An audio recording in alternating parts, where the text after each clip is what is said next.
Should be beginning any second now. Give it a minute. And there we go. All right. Hello, and welcome back to Gobindi.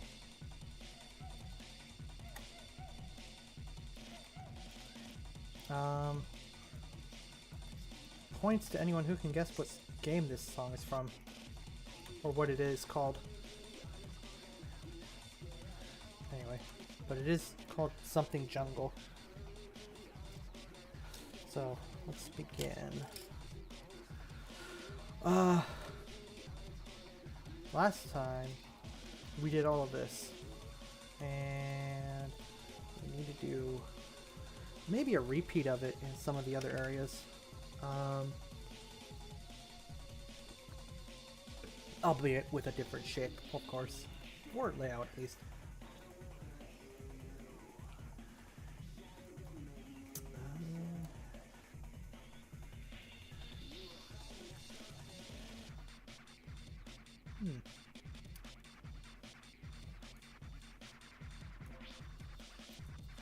I have to think about like how I want to block it off, because let me turn off the fog. Attacker comes from here. We have two paths. Here's in the middle. This will be a landing zone. This might be an easy landing zone, and this might be as well.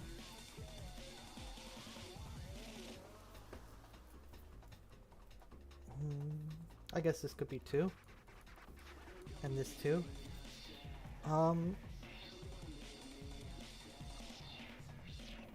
You know, that makes me think that this one and this one can be relatively open. But if I have a landing zone here, I want to put something kind of here.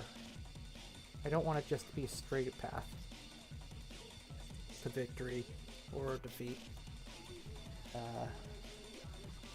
So let's think. Could just be a flat block. Let's take the measuring tool. Look around. 1, 2, 3, 4. Well, I need it to be at least this, because you can't have smaller than 2. That's just bad design. And actually, knowing how it'll stick out a little bit, I should probably go with the rule of 3. So something like this.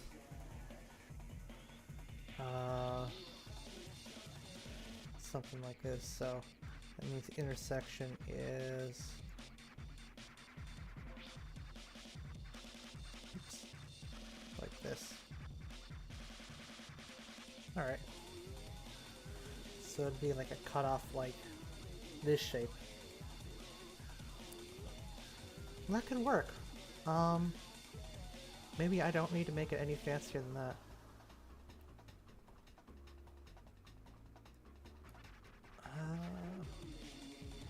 Perhaps, actually, I could have it cut off like this, and then just block this with buildings.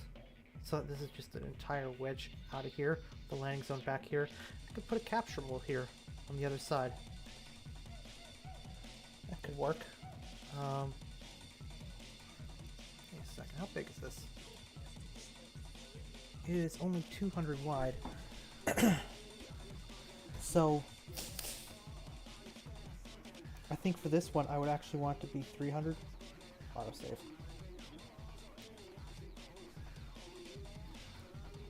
Noob Mapper here. Are there any good tutorials for making bridges? It depends on what kind of bridge you want. If I assume you're running into an issue of realizing that there's no such thing as a bridge. Is that what you mean?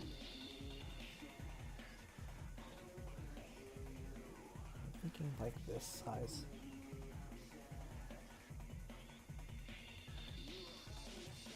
Push this up as well.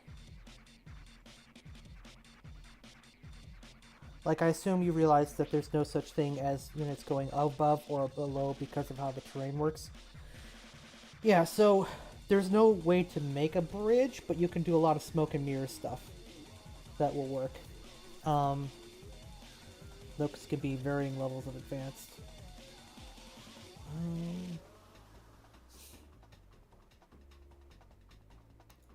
Just trying to think here. So I guess I can show you the easiest way you can do it.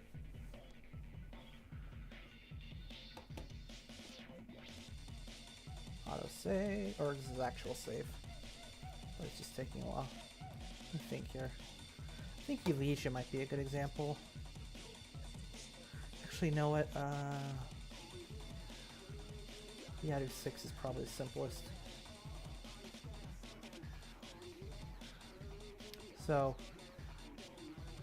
I'll give you a really easy example of a bridge that anyone can do, which is this one here. Just remove the water and hide all the objects and turn on this. And it's really just this. Drain across the thing with the water, close to the water level. And then you just use hole textures to fill in the gap, and and I find it helps to put like something underneath so that if the water is see-through, and it doesn't have to be, that's a whole thing in itself, you can do this. This is probably the simplest way to make a bridge. There's a lot of different ways you can do it from here. Like, this one's a little bit different.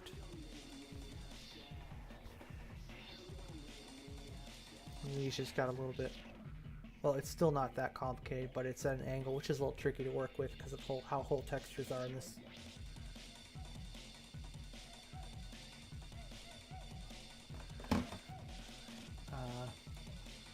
In this case, the water is actually not see-through past a certain point, and I just kind of cheated with this. Another one is this one over here, where I actually have it just don't even bother with the whole texture, just going up like this. But the most obvious parts are mostly covered, and there's rocks sort of hiding it as well. There are more advanced techniques than this, but that's a simple version. Which Galantos, that's one of the more advanced ones. Galantos has bridges that I kind of went above and beyond, figured out some new techniques with.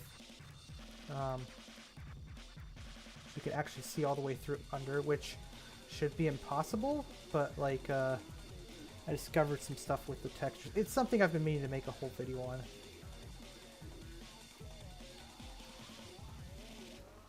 Basically, your whole texture, which should always be the last texture, is running up and down this. Every other one, which explaining why is complicated, but it works. And I also put an object, a flat concrete object underneath, so that if you look up under it, you don't just see through the ground, because that's how it would work. Probably one of the more advanced but surprisingly easy methods is like Sand Sea Station Swamp, which is let me see. Okay, so this one is just there's just no this is just all flat, which is very tricky to set up. I've been meaning to make a full video on how I did this, but I keep putting it off. But basically the entire map is actually flat for the most part, with dips to make it look not flat, but that's kind of an advanced, that's definitely an advanced technique, but it ended up with this.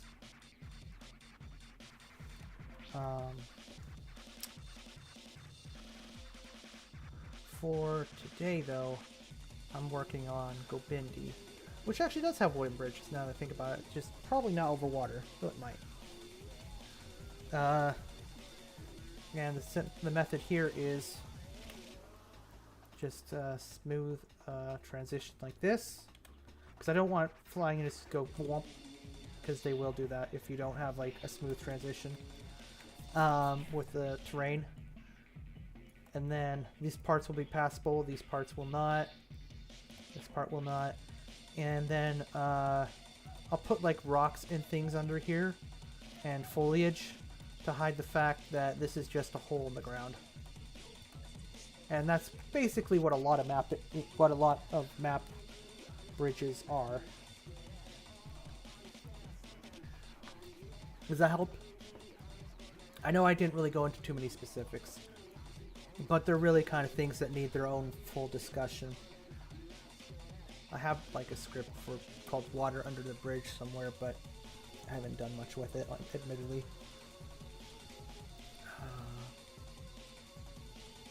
Right.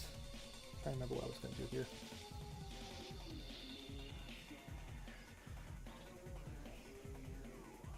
Does that help you, Cone Guy?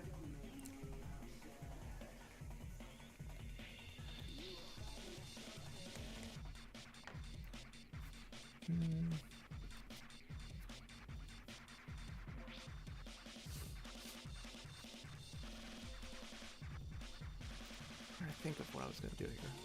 Oh yeah.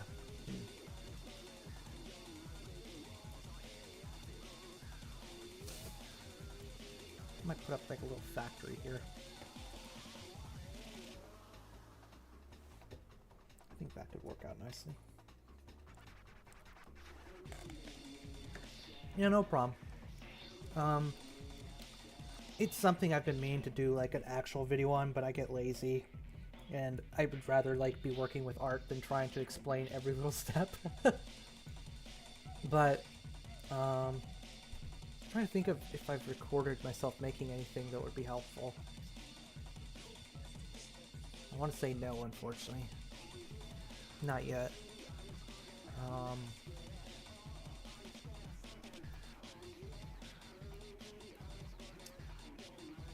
I don't think I really have yet. Not in that regard. But this is probably the simplest method right here.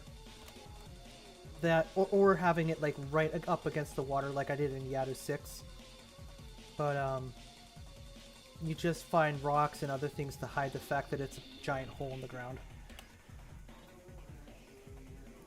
That's kind of the simple solution. You can definitely get more advanced than that, but if you can pull this off, that's a good starting point.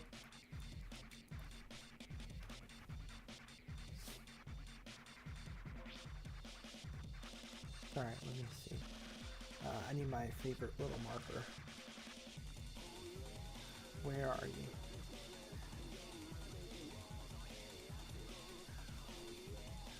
I got to see the firsthand the reason why community mapping is a bit limited.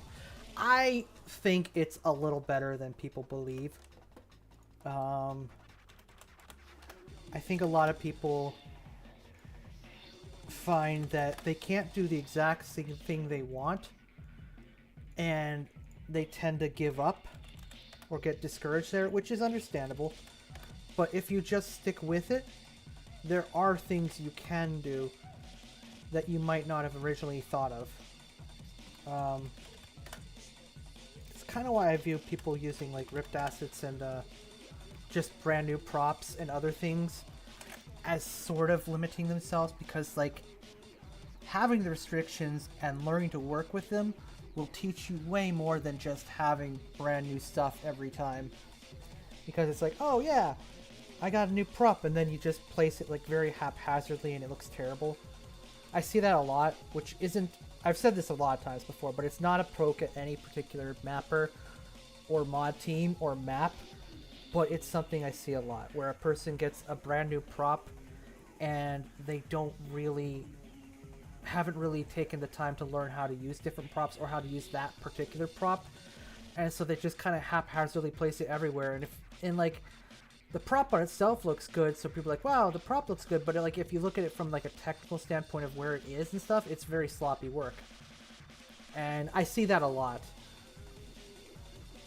And I think that's why people should try to, like, work with the base game editor, because it will teach them a lot of stuff that they otherwise wouldn't learn.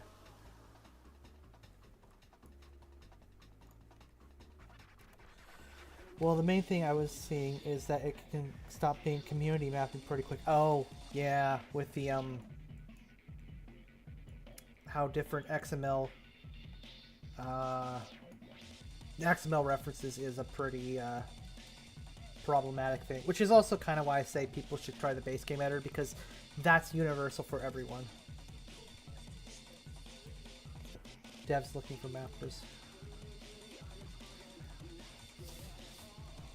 Thing is, it's art, but it's also game design. You kind of have to be good at both. Which is really hard, I imagine. I'm kind of sounding arrogant here, but I'm probably kind of an exception, because like, even before I played video games, like, when I saw Sonic the Hedgehog, I think it was Sonic and Knuckles at, like, some sort of a place. I don't know, but, like, there was just, like, Sonic and Knuckles playing on a TV or something, and I was just like, wow, that's so cool. And the first thing I did when I got home was basically drew up a whole bunch of levels for Sonic to play in. So, to some extent, I like the level design aspect and more than I actually enjoy video games. As crazy as that sounds. So, and I can't imagine that's normal, but that's how I've always been.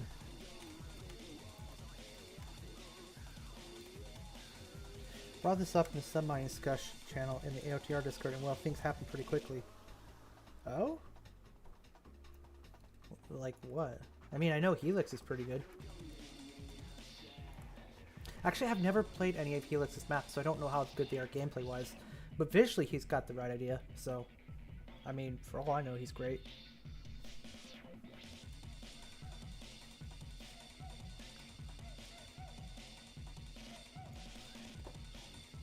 Let's see. What was I... Right. You know, it might make sense for me to stop here and go load Slay Hayron. I bet I could get away with copy-pasting this. Cheat my way. Slay Hayron, where are you?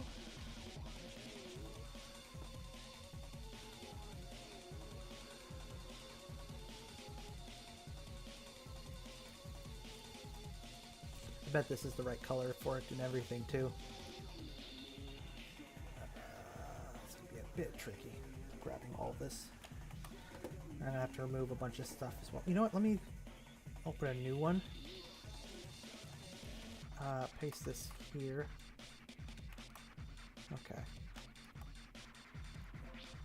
Take off bits and pieces that I definitely won't use.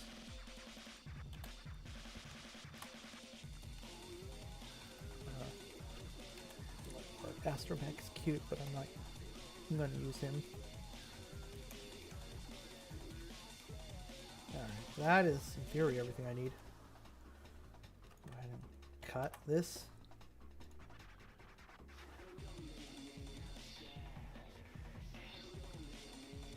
Basically, as the lesson I saw firsthand, the mapping branch of a sub-modding community is small, because good mappers get brought to the team. That actually is kind of true. I mean, if someone is great at both art and level design, they probably are going to be in high demand. What the heck was I doing? Oh, right.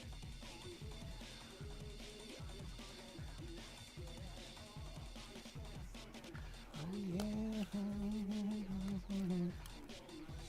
But also, mapping's not really a great sub-modding thing to begin with, because it relies on being tied to other things in the first place, if that makes sense.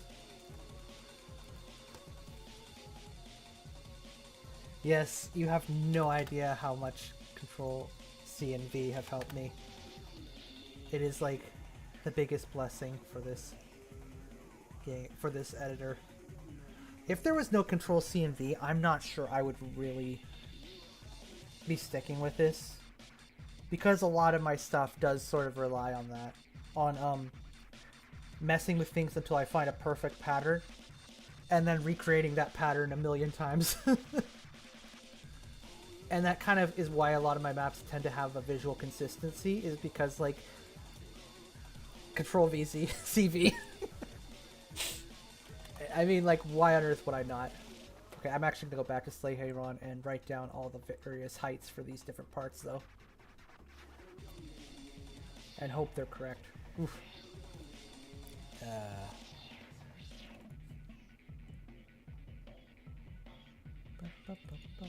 By the way, does anyone know what song this is?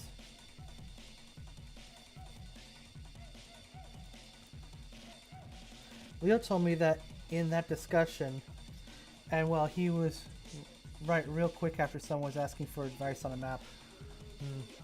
Yeah. Wait, okay, I'm gonna open my notepad. -115. Big thing. Pipes. Oh wait, no, these. Sides. -76. Small pipes. -35.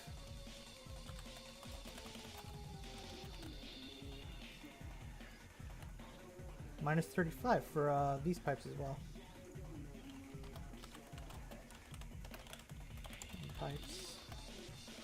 And the big ones are -80. -80 big pipes. Is there anything else here? Are these all... Oh, some of these are -15. I don't like that.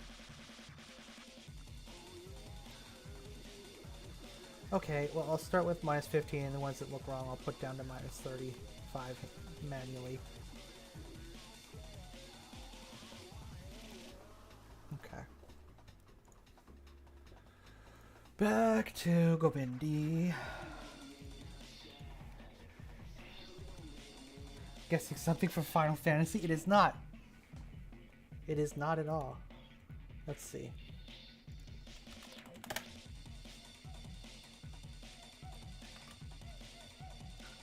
-36. -80.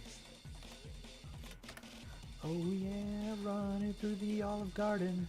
I'm scared at all. I'm scared of something. I don't know what the lyrics are. I don't think anyone does. So many obstacles. Oh yeah, humming to the unemployment. Alright, let me click off this. This is another thing I wish the map editor had, is that you could click off without having to actually click off. That's probably one of the most annoying things at times. So here's a little trick. You type in -35 to your height, and then don't hit enter. It'll happen anyway. And then I'm going to click on the next one. Just click, and it enters 35 automatically. And we're just going to do this for all the ones that need it. And in hindsight, it looks like there's more -35s than 15s, but that's kind of okay because the 15s would be harder to see anyway. So this is arguably safer, even if a little bit more tedious. That's not too bad anyway.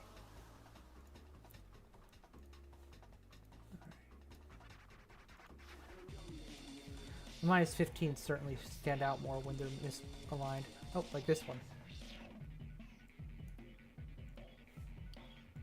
Alright.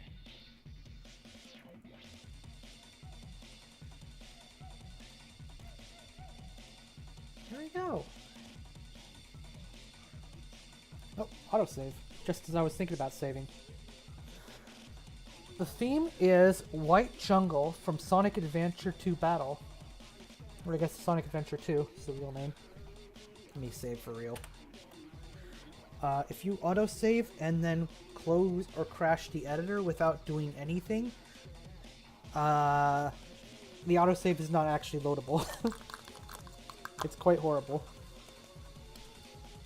So you were actually quite vulnerable right after an autosave, which is like the most terrible thing. So, you don't know what you want to do after an autosave? Save. Or mess with something. This is the Shadow the Hedgehog jungle theme. I think it's neat. Let's see. Let me get these out of the way. Leave one over there. It's curious that they are...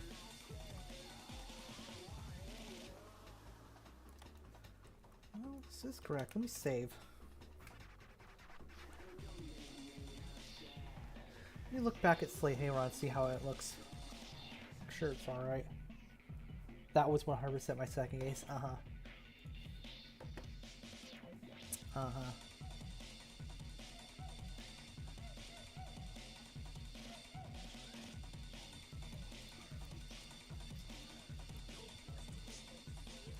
This is minus 76?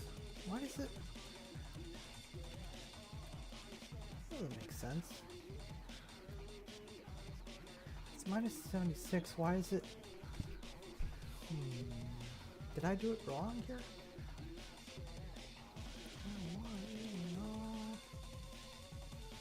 There's actually no mention of any kind of industry of this kind, but I figure if the notes about Gobindi say that it's become quite metropolitan, then it's a safe assumption that there's something like this as well.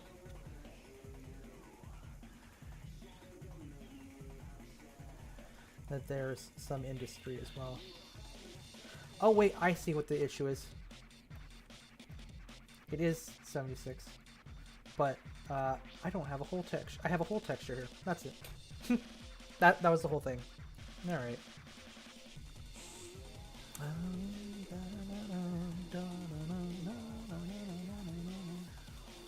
Fires of industry burn everywhere, as they should.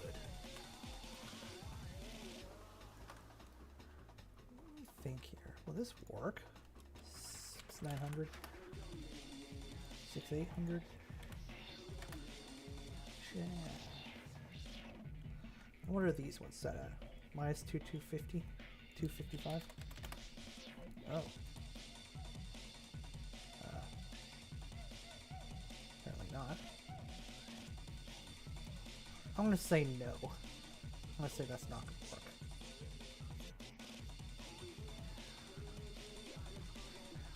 Scared. Oh, I'm scared of something. What kind of industry do you think? I don't know.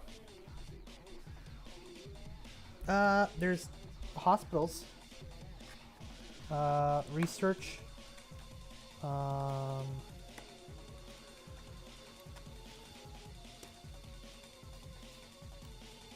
I imagine humidity makes a lot of engineering stuff difficult, but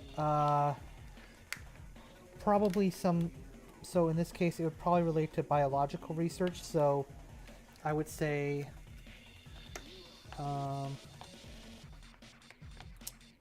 this stuff would be necessary to power the energy for some of these places. Maybe.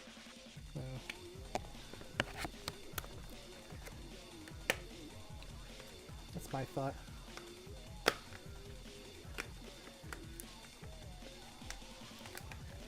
me think. I'm trying to decide what to put around the outside. I'm tempted to just go with the power plant. Yeah, that's a possibility for sure. For sure. For sure. You betcha. Instead of these, I think I'll go with the texture.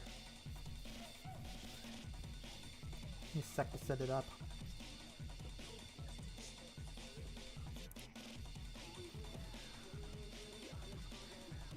Not quite sure what, but...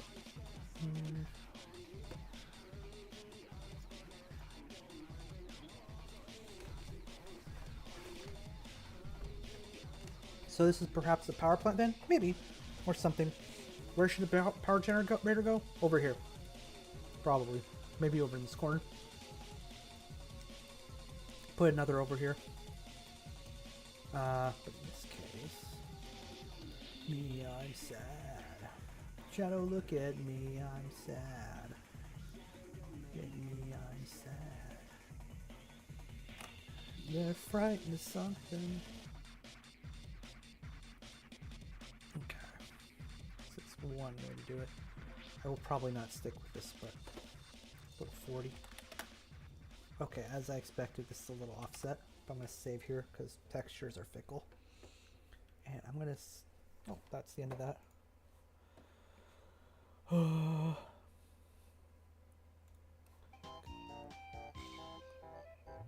Bubble Goop Swamp from Banjo-Kazooie. Sure. Go to Greeble. One that's split like this, yeah. Oh, that didn't work as well as I hoped. Wow. Okay, then.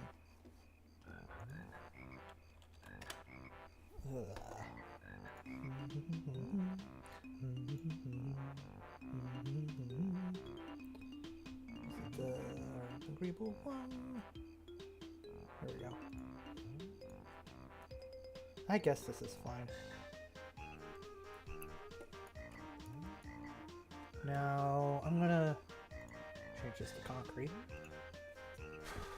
Let me save, because, you know, I don't know if I've said this enough, but messing with textures is like the number way to get a crash, at least for me. Some people report other things, but for me it's almost always been textures. So, probably go with sand. Sand, smooth. Yeah. Got other ideas though. Let's try Geo sand but not smooth. Okay. I kind of like this.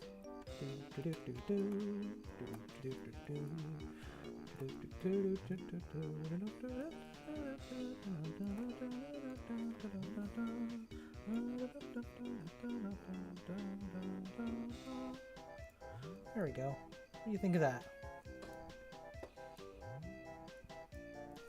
Alright, so this will be a landing zone. And this will just be some kind of structure. Maybe I should look at Bonadan for inspiration. See if I can match the color schemes there, because it is a little similar with the yellow to the orange. The black, the white, red and the brown, the purple and yellow. But first, I gotta bang bang the boogie to the boogie. Say up jump the boogie to the bang bang boogie. Let's rock. You don't stop. Rock the room that'll make your body drop. So far you've heard my voice about it. Rock two friends along. I'm sorry. I know a little too much of that song. This is an option. This is a pretty good option.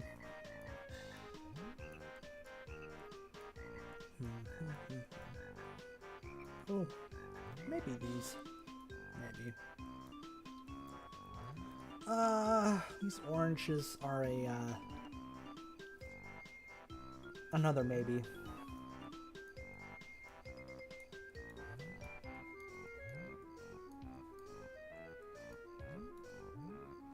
Probably not these.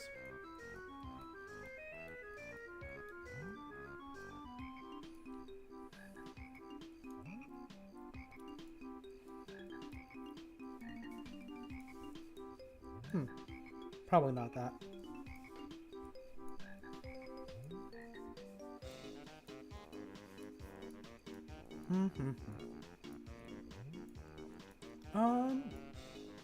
Perhaps these. Oh, come on, autosave. Fuck you. Oh, wow, this is only 2,000 objects?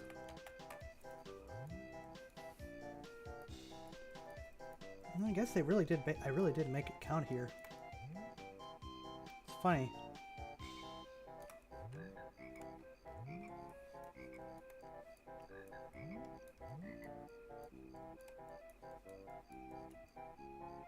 One thing I really wanted to go for here was the idea that any direction you look, you will see more and more buildings out of reach in the background. To give you a sense that, like, yeah, this is really super urbanized.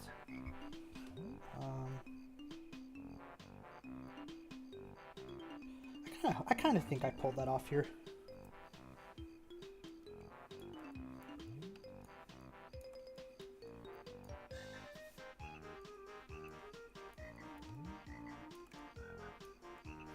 This was a neat little thing I did here.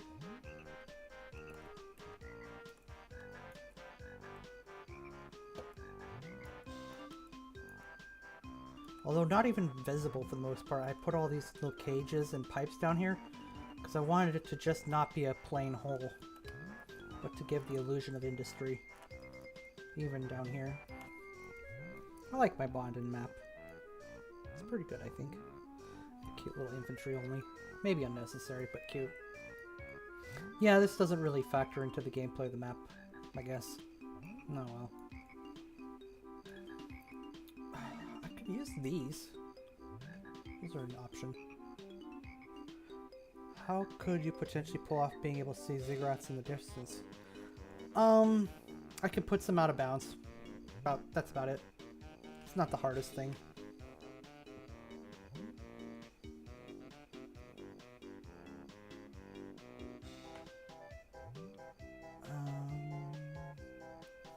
Well, it's kind of going to be annoying because of the... Or will it be? No, it would be kind of annoying. Due to the nature of them, but...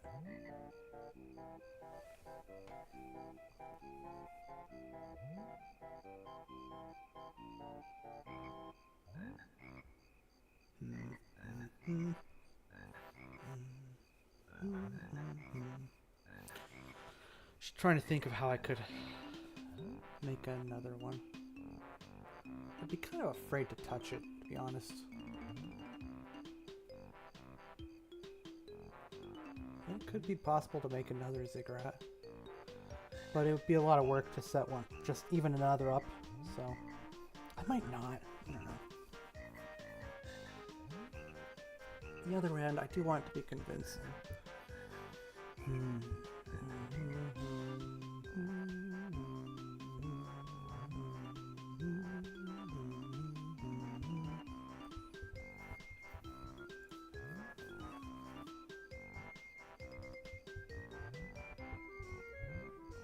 Where was I?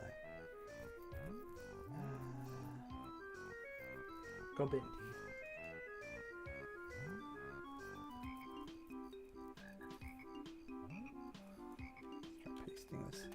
There we go. And I guess I could just put some along here.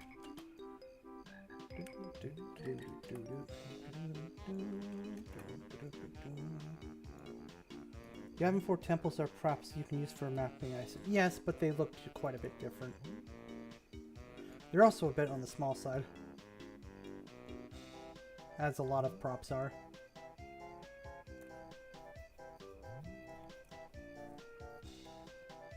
I guess by that scale, these are pretty huge, so there's that.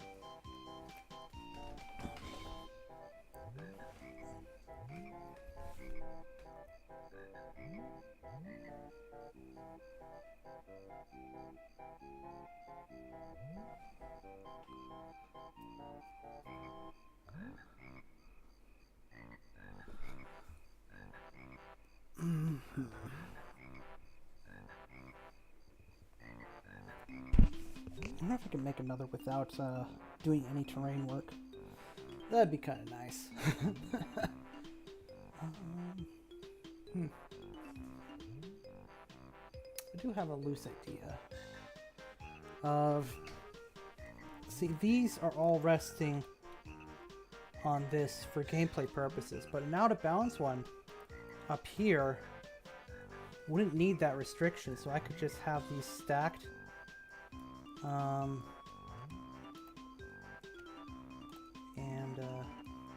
Actually, I could just copy paste this one over here and have it in the background, and then put a bunch of industrial stuff atop it. Maybe. I mean, it could work. What's the size of this map? Oh, that's pretty big. Wow. Yeah, I did make this map a lot bigger than I initially thought. Yeah, it's a good thing I'm going for, like, city with these sizes. This is kind of crazy. I wonder if I should just cut off this one from being playable.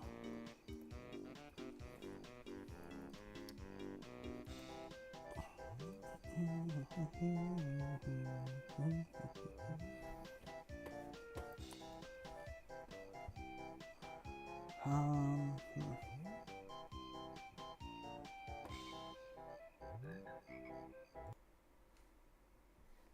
change the song for a bit. I do think maybe it might be too big.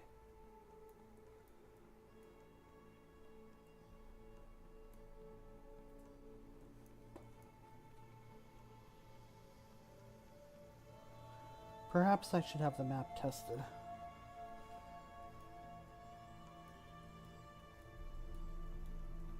See if it feels too absurdly large or not. I really want to get the scale of those pyramid ziggurats. But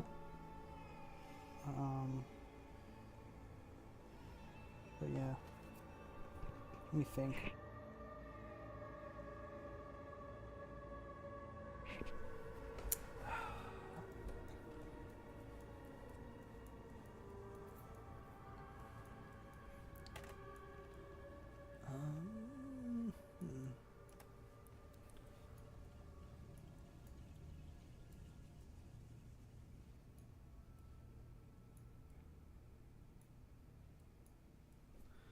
Guess I could do something like taking all of this one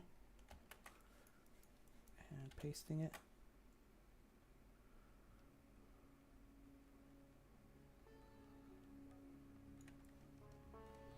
Then have it artificially stacked and have it connect by pipeline here and here or something. I can have the two industrial ones over in this area. Make this industrial as well. That would sort of lend to this the idea of this being an industrial sector, which I kind of like. Are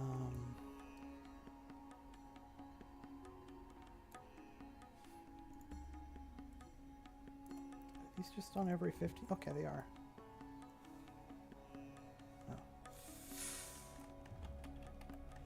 Try pasting again.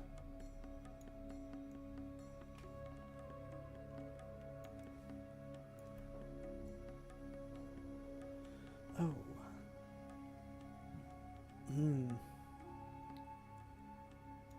Won't quite connect like that. And even here it hangs off the edge a bit. Maybe I should go for a small one like this. It's fewer objects anyway.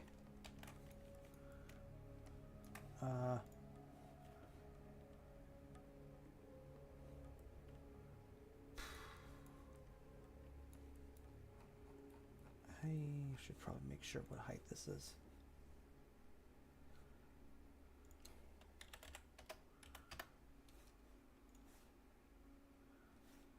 Okay.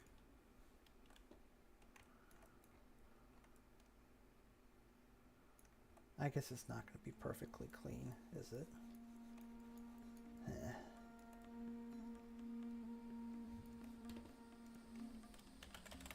But for this area, I am autosave. I am going to try to make this flat 180, at least for my own reference and use. What the fuck? Oh, there we go. This is perhaps unnecessary, but I'm doing it just in case.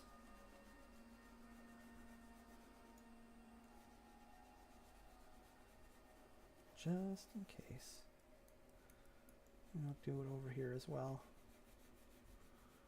So that if I do an a pair of industrial temples connecting to over here, they are all working from the same height and I don't have to worry about screwing anything up.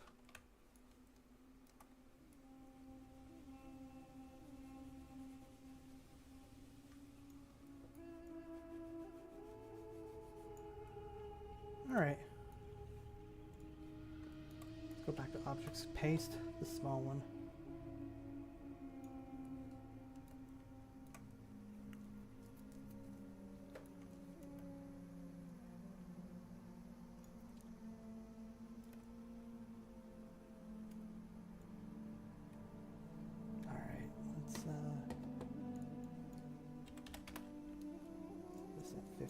250. Theoretically, this shall work. This should work. These are minus 165. That's theoretically correct.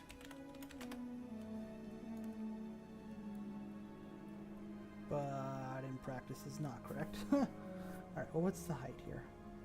It is, okay, wow, okay.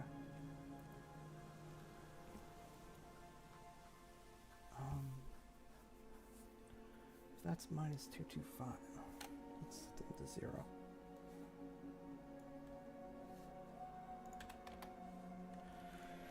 If I need to go down, minus 75? No, that's not right. Oh, I see. 316.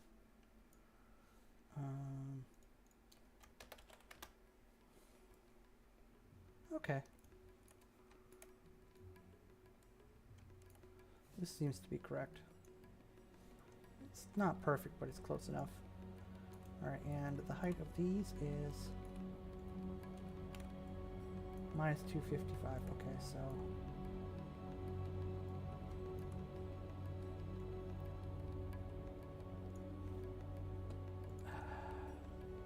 minus 75 does it? Hey, okay. I'm gonna set all these to minus 75.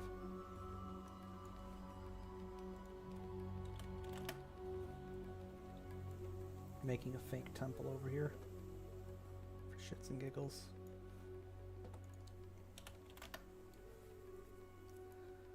Just covered in industry, make it completely inaccessible. There we go.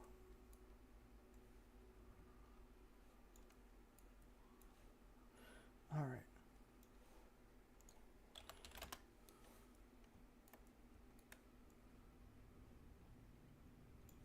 Alright, minus 75.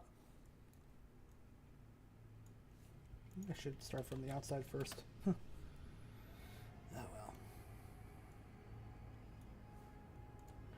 Minus 75. Oh, come on. I thought I clicked them.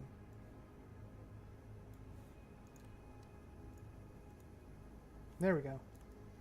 Now I need to calculate the top ones. Minus 195. So these need to be minus 15. Yes.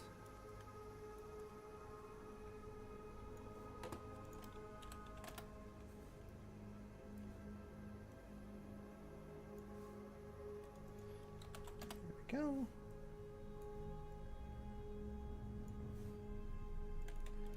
There we go.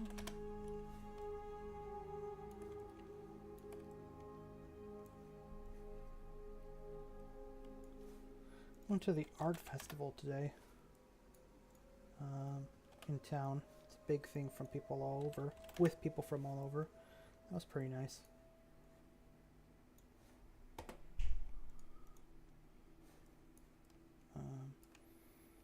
Fortunately, art is expensive, but I guess that makes sense.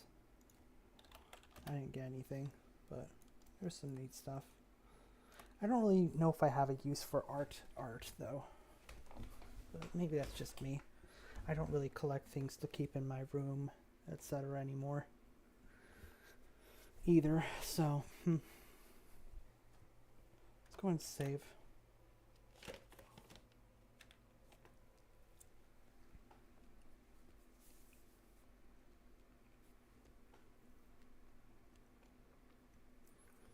Debatably, I should raise these up to 0.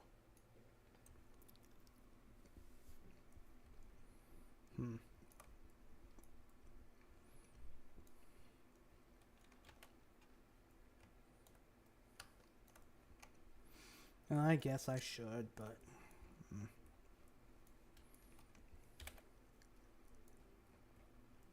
let's look and see what this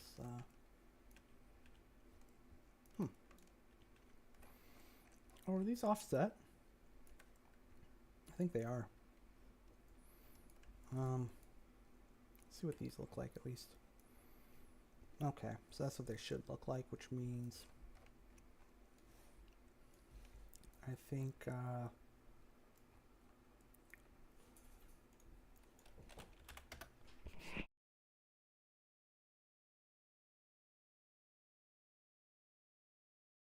yeah, I think this will work. That's better, at least.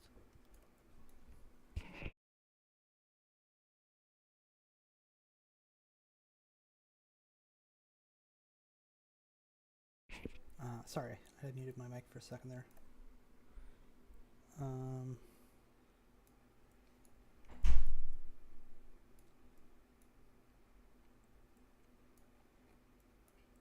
Yeah, not the most exciting thing, but I think with this, like how it is, I can put like a completely industrial plateau, what you call it, ziggurat right here, and just connect pipes or something across this distance. I'm not sure.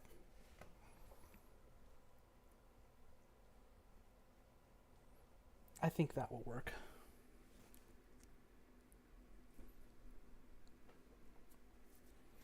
All right. Now, top here, I had a vague idea of what kind of stuff I wanted to put up here, but I'm not totally decided yet. This is an option. Could put something like this over here too. Pipe bridge this, yeah. Not bridges like connecting, but like just really long pipes across the distance. Make it clear that like there's some sort of a power connection between these two. Make this obviously the industrial center. And it also like adds an out of bounds or mostly out of bounds ziggurat to sort of convey that yes, there's other ziggurats here, they're just not used. I might even put a bridge here. Of course, that's work. Ugh. So maybe I won't. But yeah.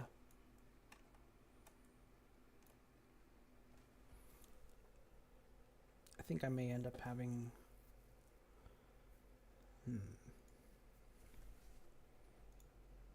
Let's see what we have available at least.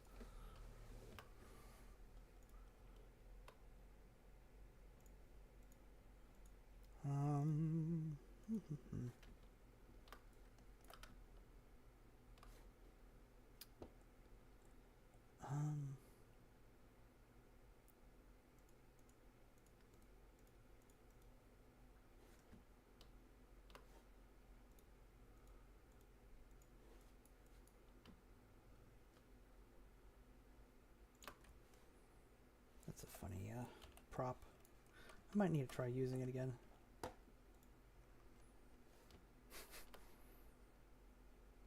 I'm getting distracted.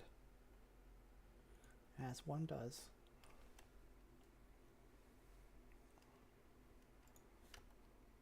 Oh, come on, autosave. Why?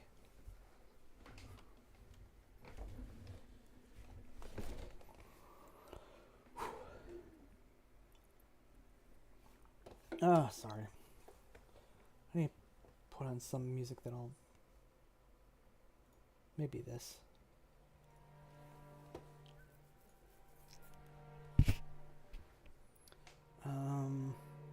Where are those giant ones? I thought they were like at the bottom here. Oh, maybe they're under buildings. I guess that's feasible. Let's see.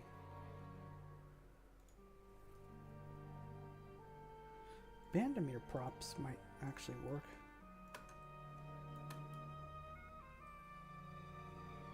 This might make sense, actually.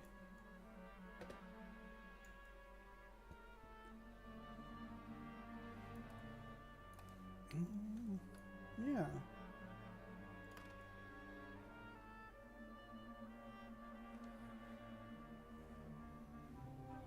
Yeah, I'll hold on to that.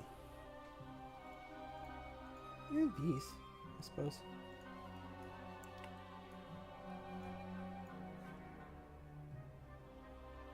Nice brown versions. Of course, the off the structures.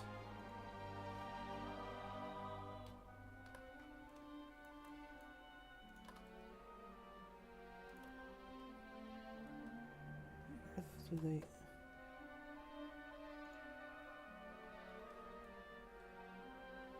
Why on earth are they called 5x0? Did they mean to type 50 times 50? Oh my goodness. Oh boy.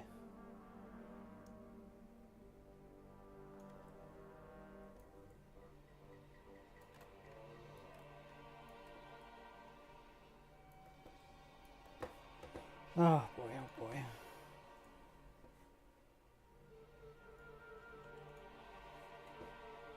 Go ahead and save there. Crash Corona frigate in the jungle. Okay, so Corona frigate was accidentally flagged as a prop instead of a ship, but then it got used a bunch, and so it was too late. Which honestly is for the best, because it's just there's just not enough props sometimes for buildings. You'd be surprised how much I've used it. One second.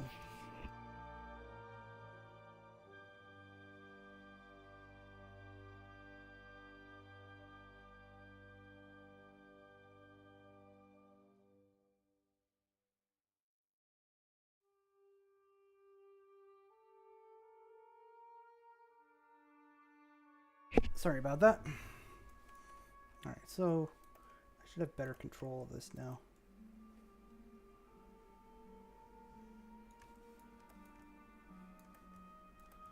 Let's go ahead and just lower this significantly. See how that looks. Well, a little too big.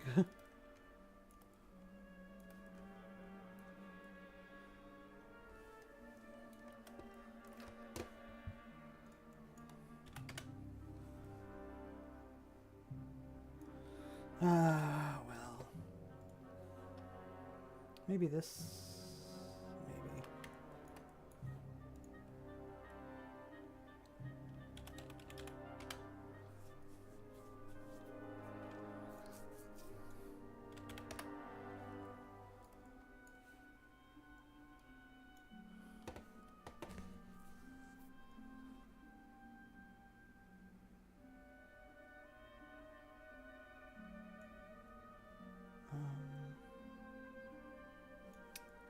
Let's try that.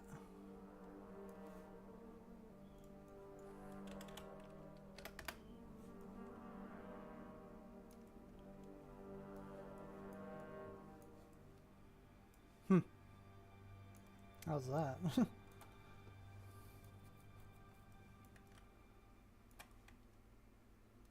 That's certainly industrial.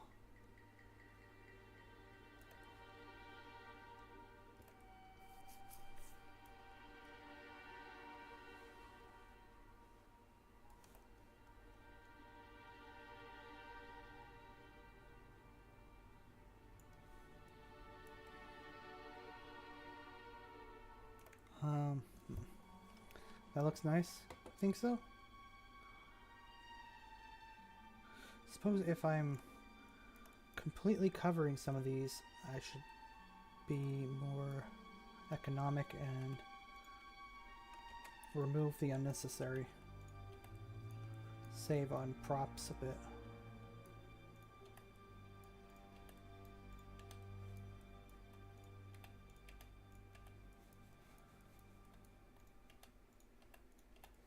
Alright, this'll work. Won't kick myself for cutting back on props.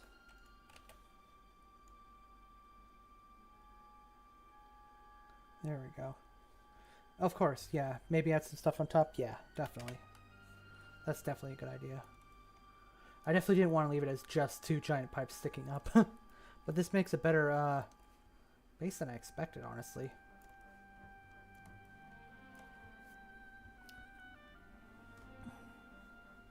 I could do another one of these and connect them. Actually, how does this look if I reverse it? That also looks good.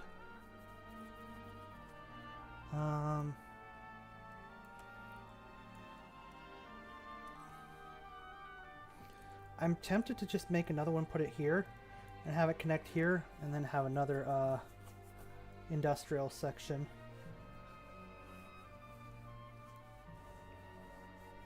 That's what I'm thinking.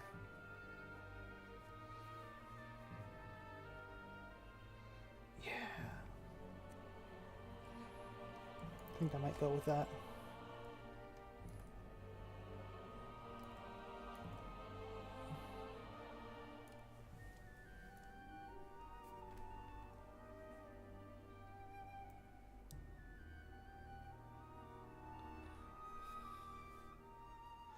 You know what, this is... Let me ask Leo if this is his doing.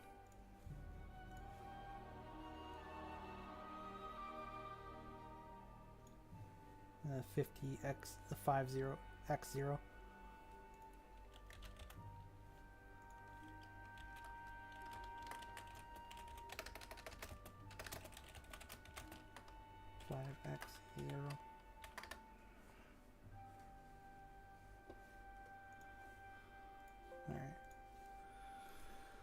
Alright.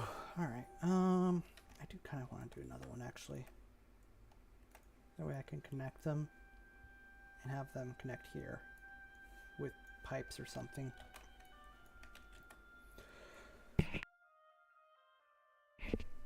Excuse me, I just had a nasty cough there.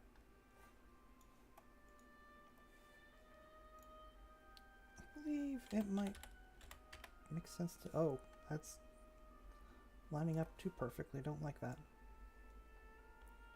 750.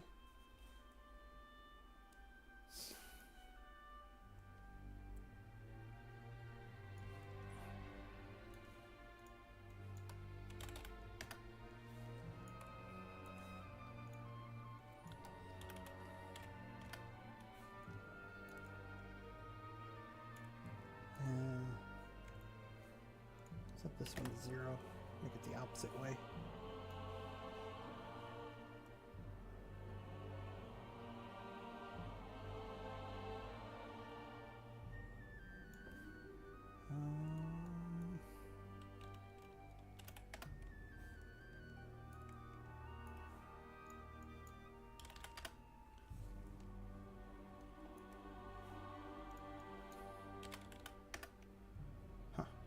Okay. No.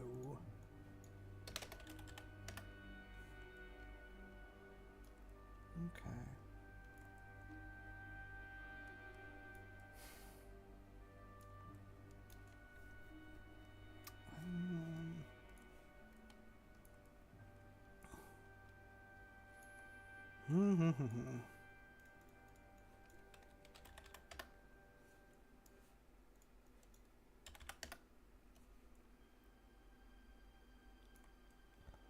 I think this is the same.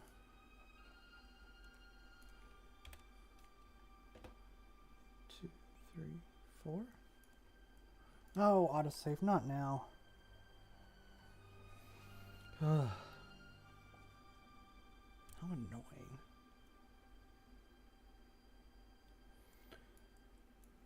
One, 2, 3, 4. Yeah, I guess that's right.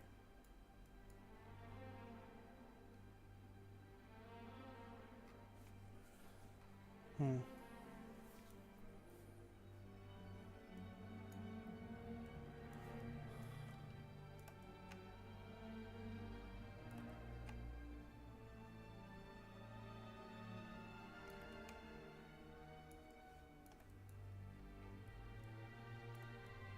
One, 2, 3, 4. 1, 2, 3, 4. Huh.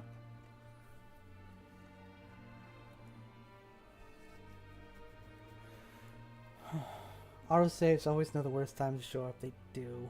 They are the bane of my existence. I'm going to save here, though. I'm going to start messing with stuff that might break something. Just to be safe. Excuse me. Alright. Why is that? Okay, well, I don't know why that's not working. Why isn't Control Z working? I don't know. Okay.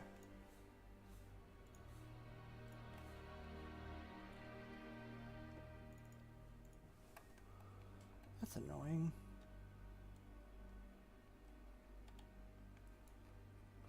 Okay.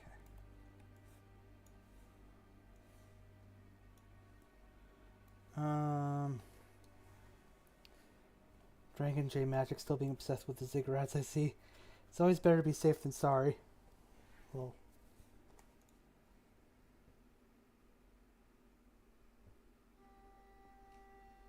Leo, X can't mean decimal place, it means multiplied by. So it's 5 times 0.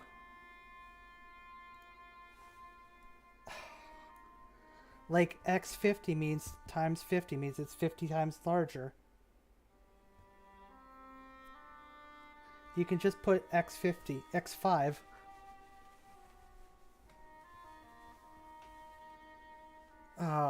Why did you pick X of all things?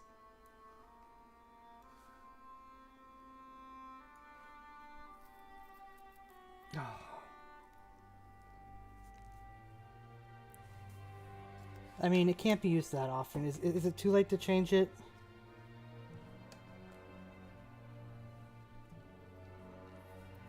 Because I was mistaking this as a typo for times 50.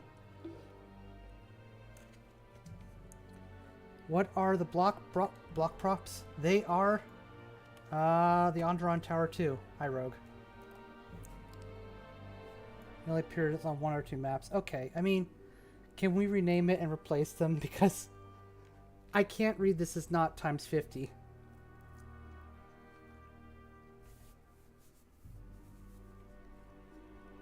Also, hi, Rogue.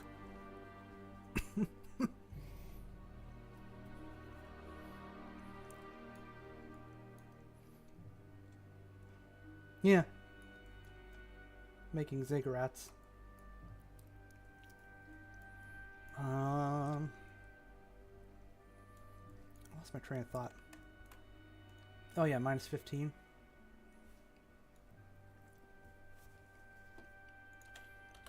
I'm doing the cheating method here. Minus 75.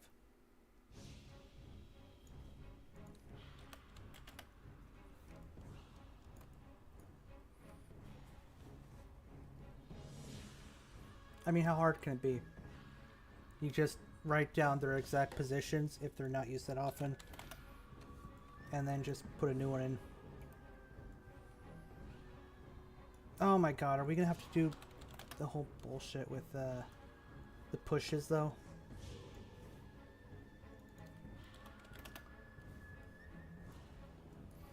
The main issue is dealing with the stupid push commits.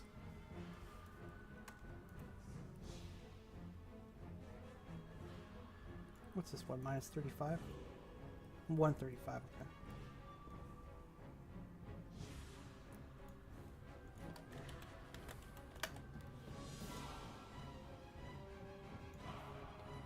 It's not hard, but I am lazy. Look, it's... I just don't want to deal with... I'd do it myself right now if it meant I didn't have to deal with the stupid commit stuff. I thought times number was fine as it was. I mean, it doesn't work for small numbers, but... Her name is King.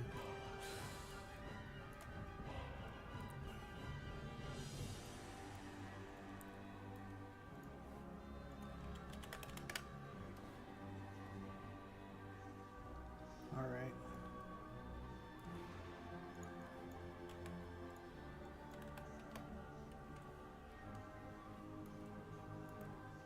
That actually wasn't as bad as I thought it'd be. Huh. Cries. Also, hello, Rogue. What is your favorite planet in any franchise or story, and why?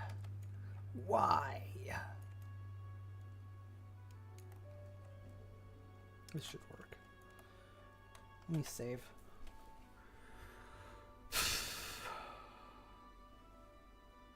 This turned out nicer than expected. So there's your background ziggurats.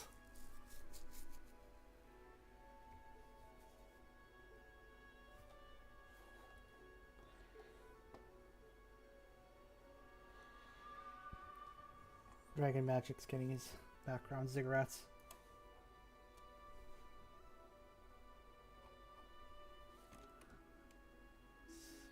I just need to figure out what to put on top of these. Oh, right. Fake height. Level 426? What? Only thing needs to be able to tell who made a map based on the design approach. The power of showing.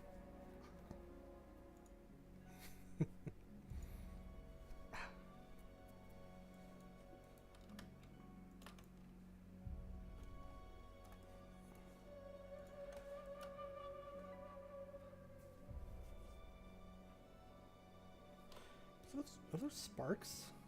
The power of shilling. Oh no, it's just lights. They're always square heavy. Look, it's because I like to use the hole textures, and they do not lend themselves well to angles. At all. Like, you try doing a hole texture and angle and you're gonna have a bad time. You can do it, but it takes way more work. Like an absurd amount of work. Also, these are ziggurats.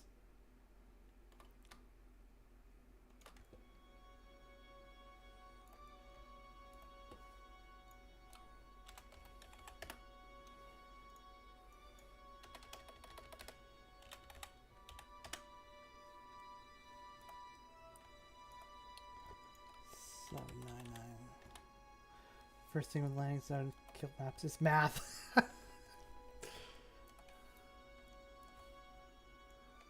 I remember when I started mapping again, I was like, wow, I forgot how much math goes into one of these, and I was like, wow, it's crazy how much math goes into these, right, Rogue? And he's like, what are you talking about?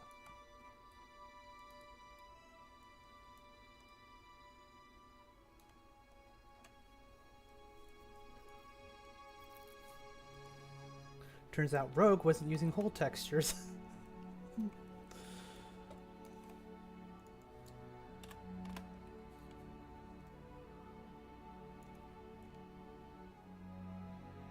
don't know how I feel about that.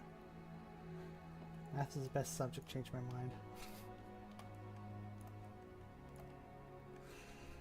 I don't know what to put on these.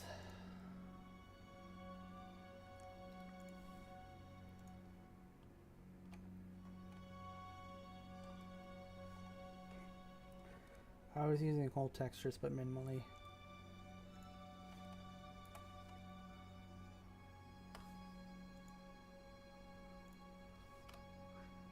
Oh! Yeah, that looks kind of good. Didn't expect that, but that's kind of good. Oh, save.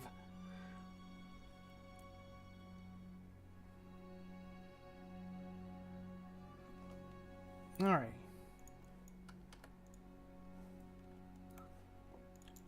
Ugh. 8100. Factory props or dam props. Let's try 80560. Ooh, interesting. It's kind of a neat effect. I dig it. And it even lines up along the line. Happy days. See, the thing when you do math, I wish Bob had made more PR props. When you do math, is you can find something you like and then just repeat it. Like this. Behold, my most powerful weapon. Are you prepared to meet God? Sorry, that was my Corey impression.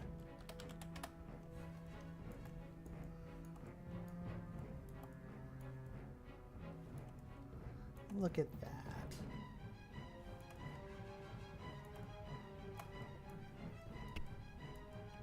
That turned out way better than I'd hoped. I wonder if it'll work the other way? Probably not. No, that was my Corey impression. That was, I know it sounded like Kermit, but that was my impression of Corey. That's my copy, pasting, and moving by sight. No math needed. Oh. You know, that's good enough. I didn't expect that to work, but it does.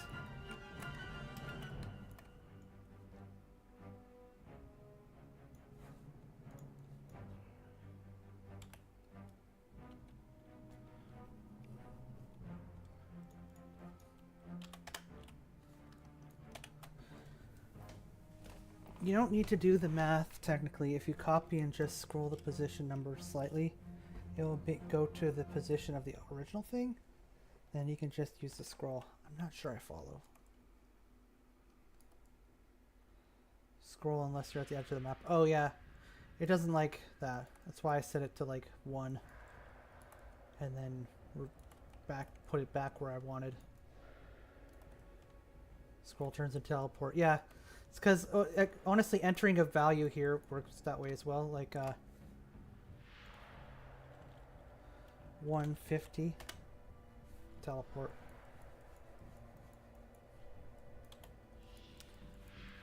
It's just a finicky thing with the edge of the thing here.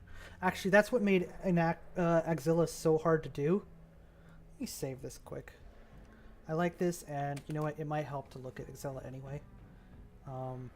What made Axilla so hard? Well, let me show you something that I discovered. Is, let me pick something I haven't placed yet. B. Okay, so that's, let's say it's 750 and 5. And I want it to be exactly here and here. So what I can do is I can put this at, I guess it doesn't matter. 5750 and 5500. And as you can see, these are 2000 apart. Axilla is the hardest map I've done, probably. Axilla was definitely probably the hardest. Now watch. If I've control clicked so that I'm selecting 2 of these at once, and this is the last one I controlled, I do this. You're not a new trick. And basically, this is how I did Axilla.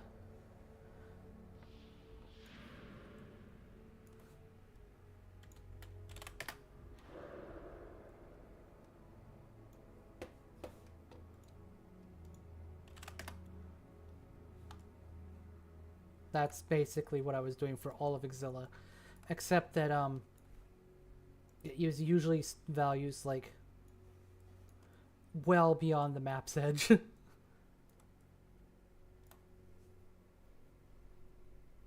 This was done on many maps in TR. Yeah, my maps. I know I did it on Bonadan quite a bit. Like, I've known about it for a while, but I think I really started exploiting it on Bonadan. But the map where, like, I relied on it most heavily, your map just didn't exist back then. I guess you can't normally place props beyond the map boundary. You can and you can't. Even you can click them like and drag them to here, but it doesn't really like you placing things out here. I just placed in hope for the best. You can put them here freely. You just can't affect the coordinates. I think it stops you from putting things out here. And most of your mission maps. Yeah, well that came later.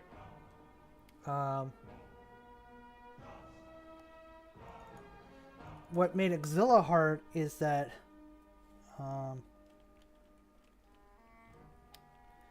well, I was doing that, but this is Axilla's playing area. This is how big the total area is, but oh my gosh, I can't even zoom out properly. I need to like break the camera. There we go. There we go. I have to actually break the camera just to actually look at Axilla properly. You can't even see the there. Okay. There. That's the edge of the playing area in Axilla. That little area there is the edge of the pink. So I was like basically putting something on one end here, one thing here, and then like clicking and dragging it all the way here, then entering the coordinates and like praying for the best, because once it's out here, it's almost impossible to get it back out. Like clicking and dragging something out beyond the edge is actually obscenely hard. Like I don't know if you can see my mouse, but it's got like the no symbol, which means I'm grabbing something, but it's not that.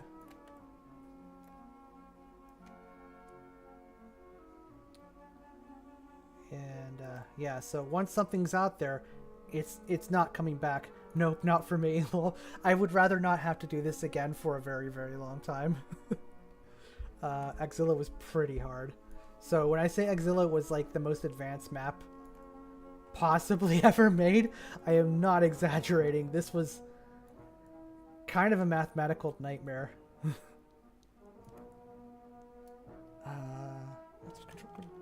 This is the Control D view, which is like showing the whole map most on a normal map.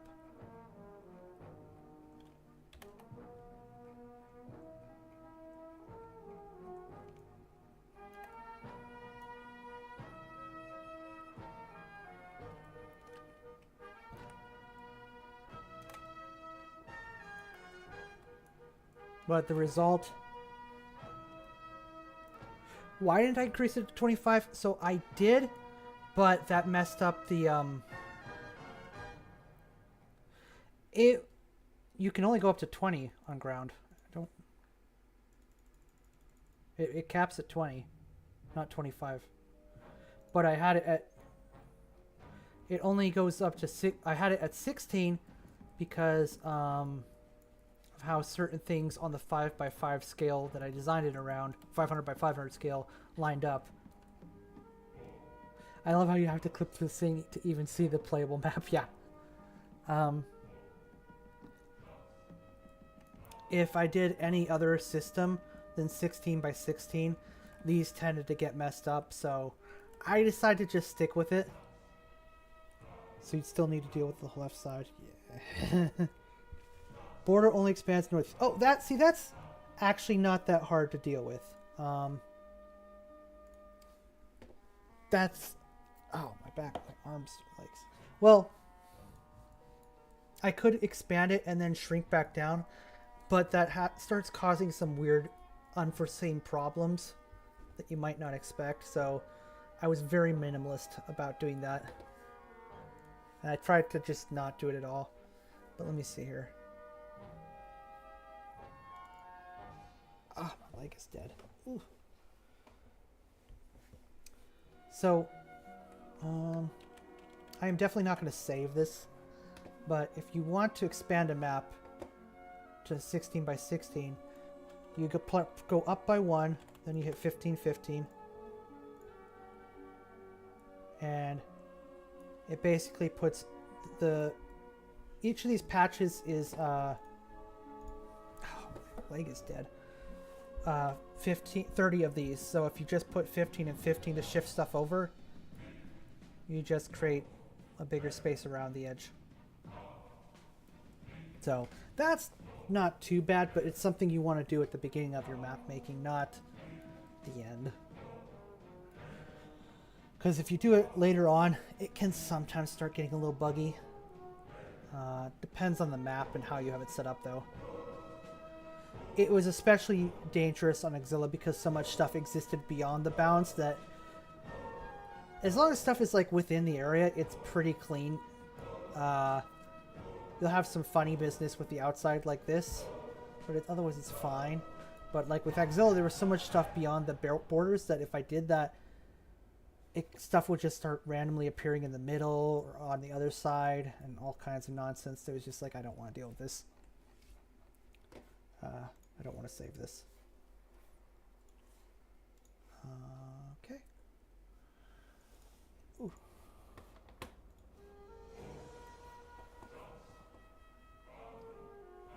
So that's a nightmare and a half. What do I want to do with these? Can we put them in the middle of these?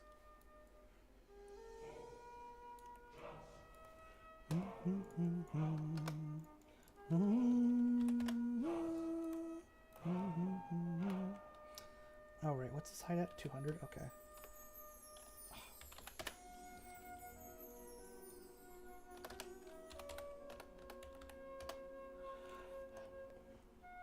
How do you do that where you break the camera and it spawns the cam far out? Okay, so, 1 second.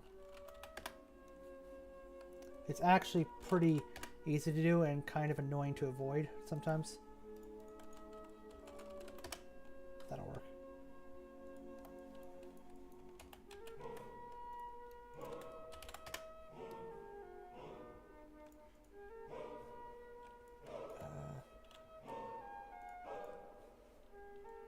Get these here first. So, it happens to me often, but I don't know how. It's actually as... Okay, well, let me save first. You know how you hold spacebar to see how it supposedly is in game? It's a little different than what you see there. So you hold spacebar, and this is the view zoomed out. It's not totally accurate. People think it is, but it's not. And if you keep trying to zoom out, it does this. And at that point, it's broken. It doesn't... Oh. I think I zoomed in. Okay. And so the camera starts acting weird. And as soon as you zoom in, it goes out like this. And it's like, oh, what a nightmare. Well, you can just hit the home. And you're back. Or you can hit Control D, which gives you a pretty far zoomed out, but not that far. A still manageable position. Yeah, you just hit the home key.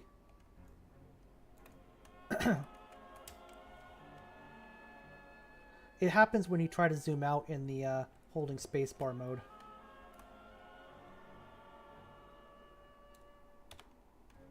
That's all it is.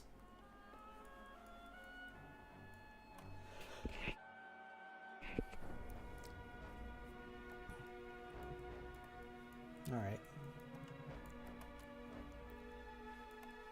I think this is okay, but I want to put something here. Probably something bigger than these. Let's see. I'm already using this.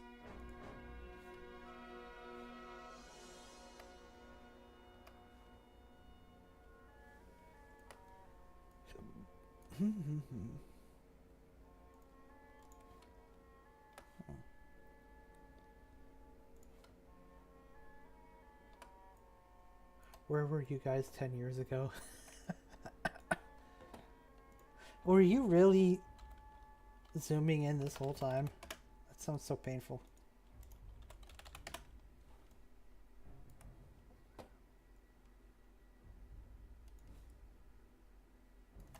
Let's try it the other way. 10 years ago, I was 10. A babu. It's just a baby.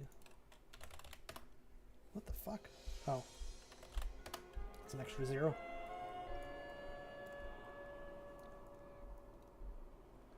This is... Yeah, I think this will do. I shouldn't have asked. Same.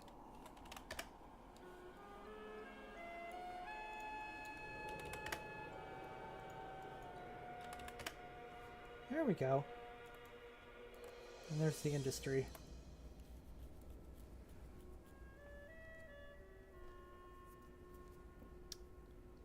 Yeah, that'll do nicely, I think.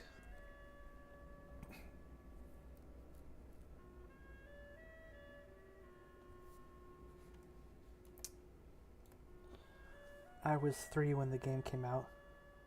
Now pipe connections? Yeah, I just gotta decide how.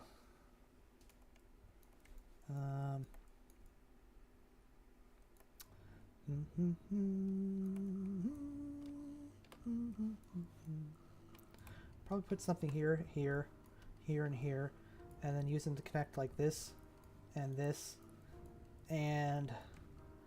one not along here. I guess I can do that one right now. I believe it's under wall, so definitely not younger than you two.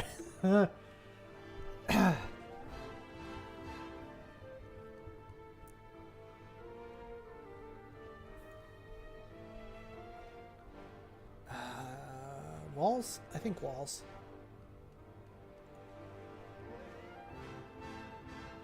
Where are you? It's the one with the... Here it is. Should probably make more sizes of this prop, but...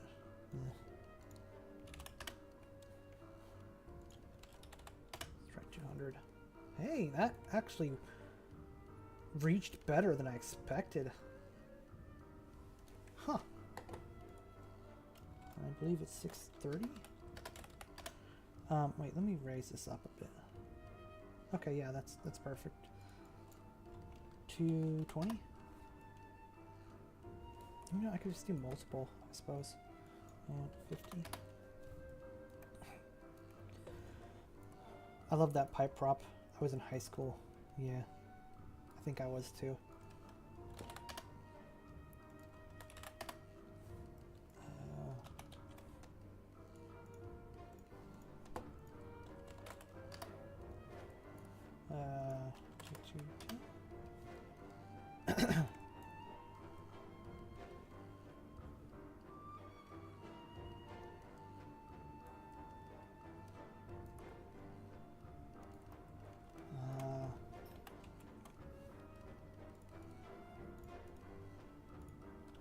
$250.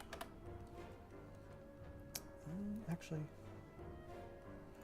245, 245, 215, 285. There we go.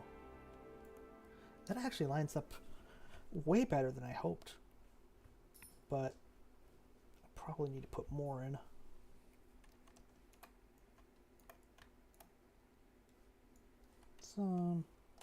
Copy them for now. No. 35. Okay. Paste.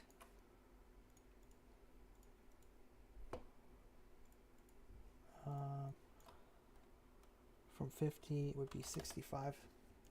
Okay. And there's 2 sets going across. 215. Grab the next one. 185. There we go. I love that that pipe prop. Add handrails to each side, also becomes a pedestrian bridge. I was probably just gonna use the tube. Ugh, excuse me, my throat is drying.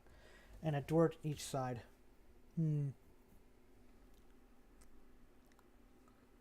That reminds me, I did mean to use the civilian. Excuse me. The civilian ones. Might make sense to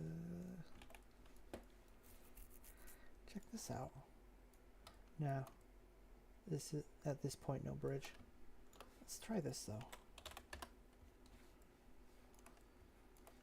Excuse me. I might need to take a break and get some water in a bit. Have these connect with those what's it called props.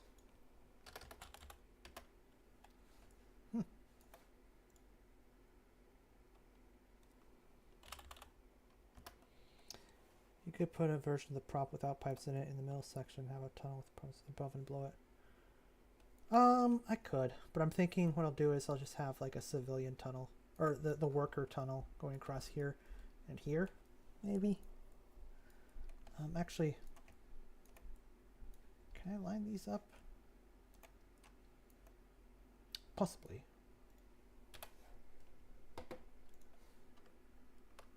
Oh, I keep forgetting that they're short.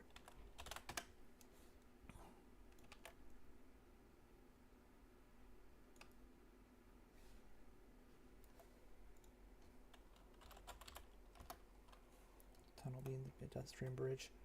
Fair. Yeah.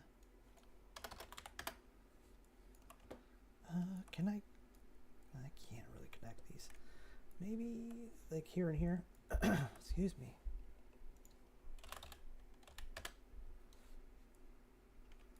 Oh. I guess this would work.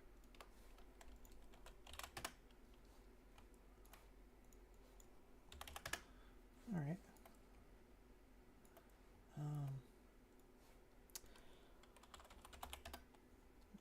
Wow, that much?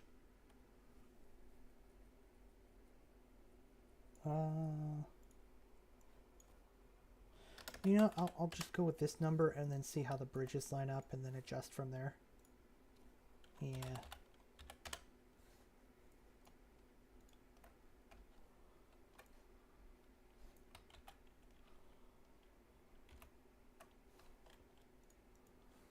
Okay, there we go.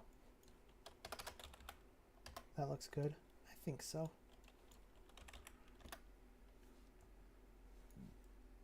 Yeah. Yeah, this will work. See you, Rogue. Happy mapping.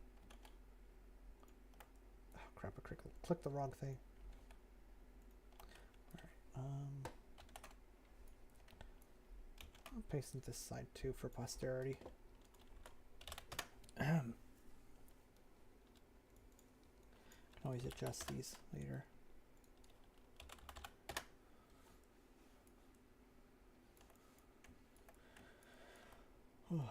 I went to an art festival today.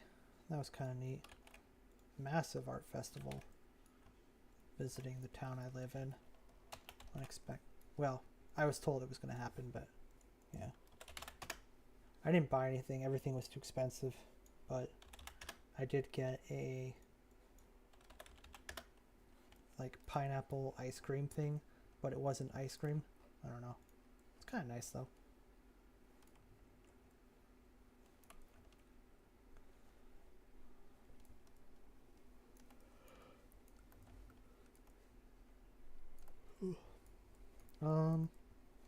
You know what? It's been an hour and a half, so I think I'm gonna take a break there, grab some water, let the dogs out because being a little anxious. But I'll try to be back in less than 5 minutes. Alright, so I will return. Thank you for watching, but I shall be back in I think less than 5 minutes.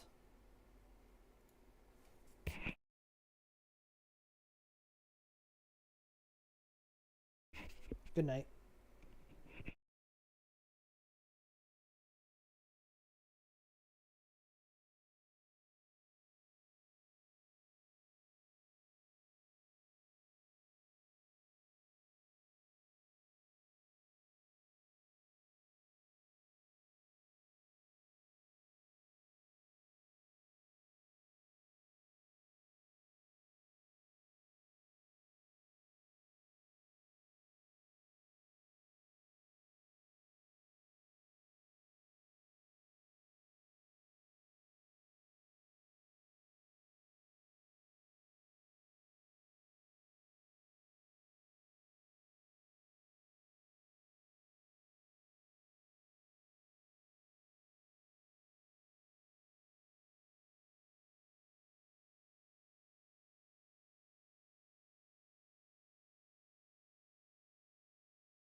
Okay, I'm back.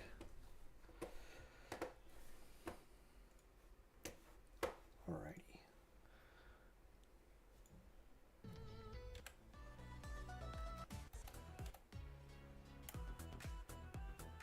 Alrighty.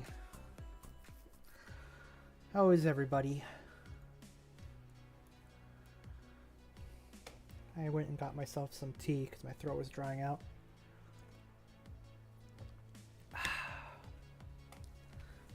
Good shit. Let's go to the urban props.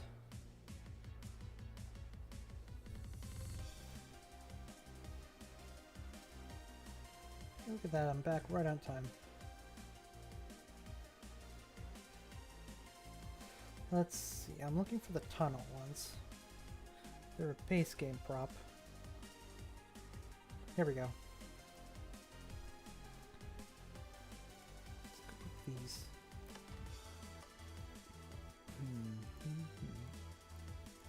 Oh yeah, this is a bigger one. 180?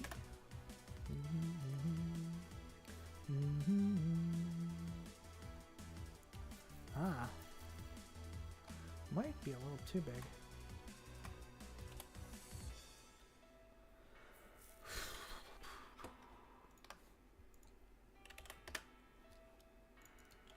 Let's try 200.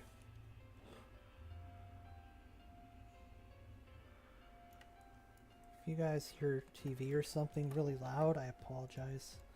Someone's blasting TV in a couple rooms over. And I'm not sure how much the closed doors will actually block. Oh my goodness.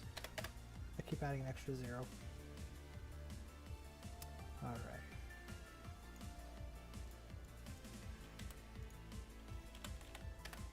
Oh. There we go.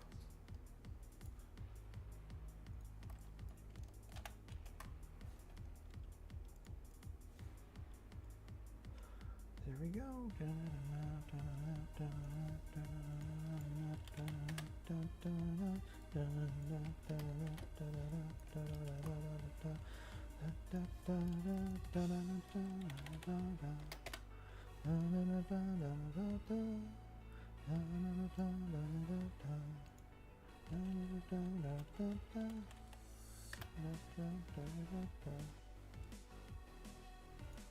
Oh, 85, right? The frick? Why is that wrong? Oh, maybe it's... Okay. I see, okay.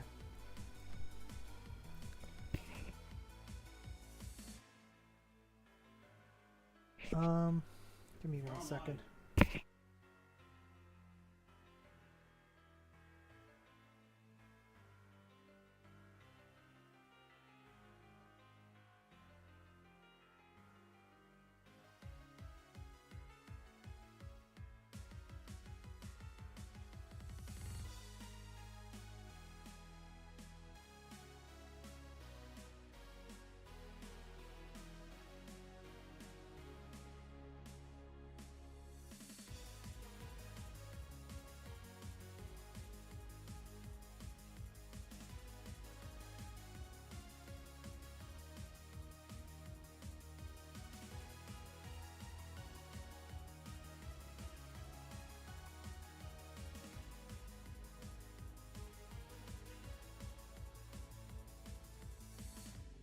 Sorry about that.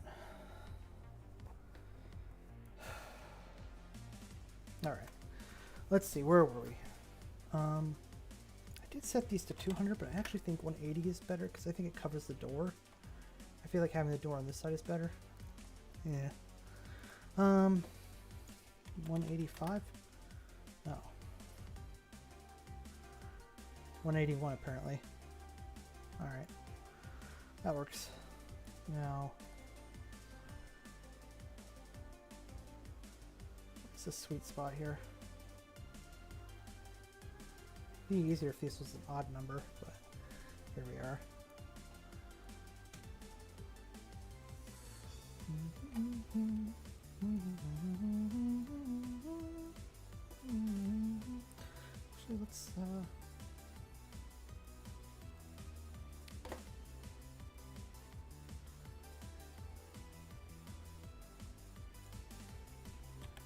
That's 150.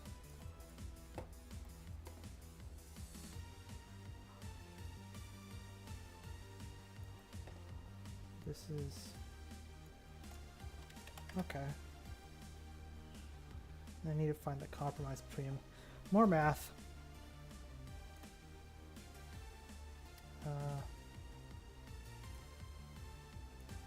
Let's see here. 450 to. Is it only 25? It's nothing. Huh. Alright. So 50 to 75 is 62.5. Should be the middle point between these two.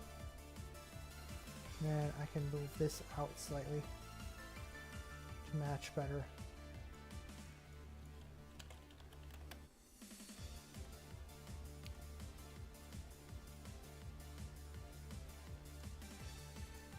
Should be 7.5. There we go. How you like that? That's nice. Now I'll have to do the same here. 0875.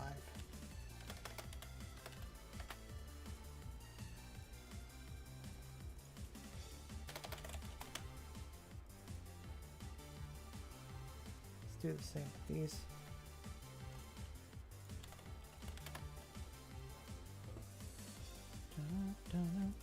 Leviathan, Leviathan, Leviathan, Leviathan.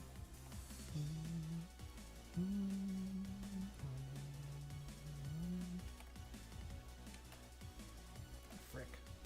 Let me double click these. Alright, now what I'm going to do is hit Control V, press nothing, press this, press this, press this. Now I'm going to move these up. Now, this is offset because one of these got set to this, which is really annoying, especially for the numbers we're working with here. But I'm going to try to like finagle it until I can get close enough to where I want to be. Okay, so that's still wrong, but I am close, so let's try knocking this down to 5. Okay, that's wrong. So what we're going to do is go to 62.5. And that is exactly what we wanted. But we're going to be fancy and reverse these. Yeah. There we go.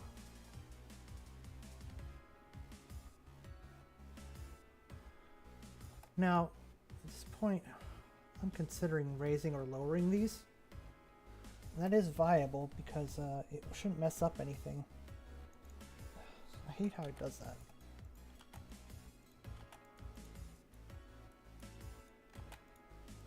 Just let me double click, for crying out loud. There we go.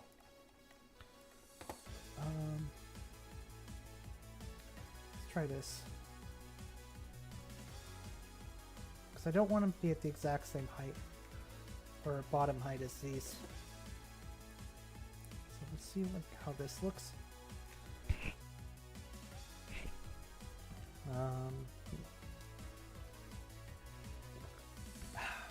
Excuse me. Let's go up one more. It does cut into that a little awkwardly, which I'm not a fan of. I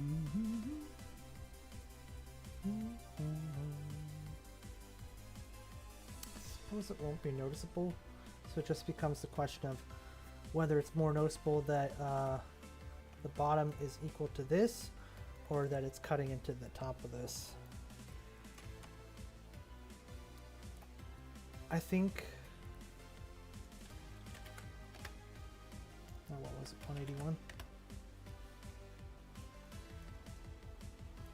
This might be the right call here.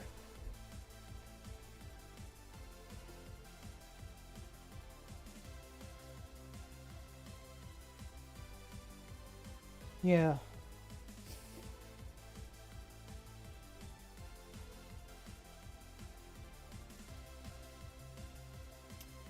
Yeah, we'll stick with this. And there we go, we have our industrial sector. Let's go and save. There's your industrial sector magic.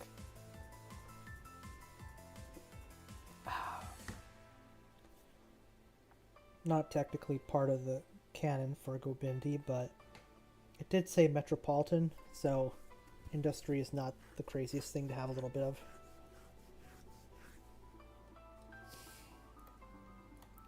Now, I need to decide what I want here, and I'll copy that to here as well. And then have the pipes go out. But we need to figure out what first. Which means just messing with stuff for a little bit.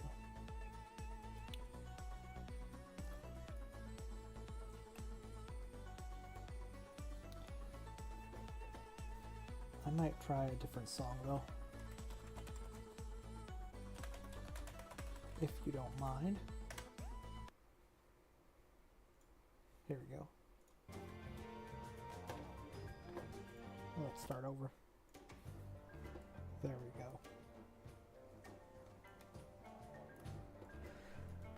Question also becomes, how do I extend across? And I think the answer might be to work with one of these.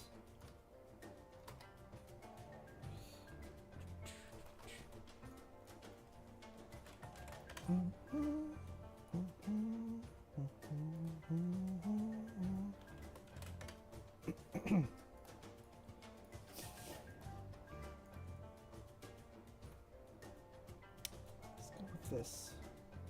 Like here and here, perhaps?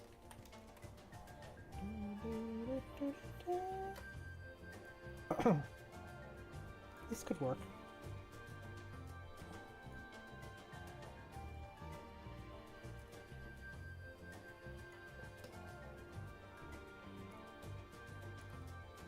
Yeah. And we have pipes and built and whatnot across. Set this out of the way for now. Let's go with 60? Question mark? No, 50.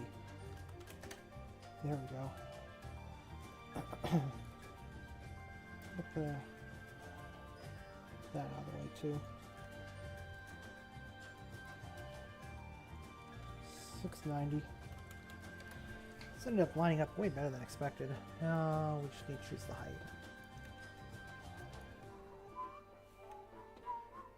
I guess we can just go with the 50s.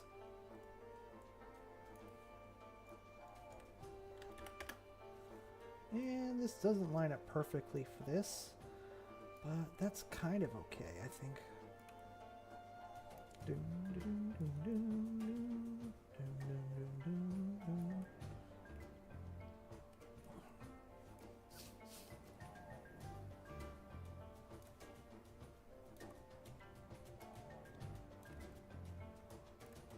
Technically, I could scoop this over a bit.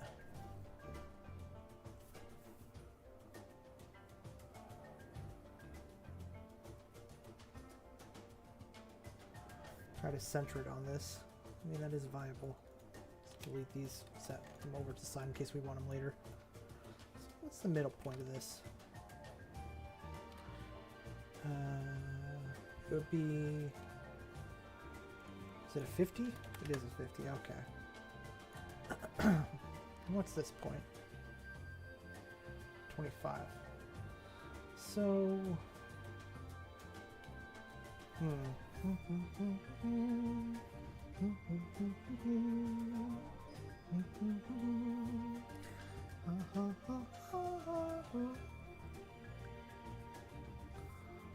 Let's see.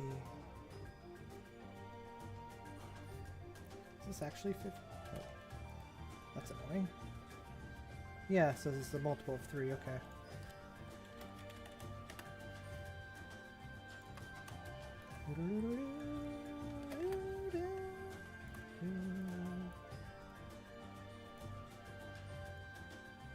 Oh, that's unexpected.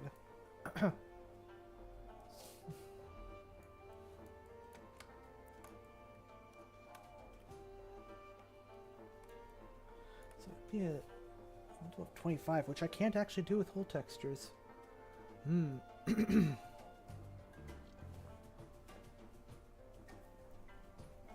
So making the middle point here would be kind of impossible.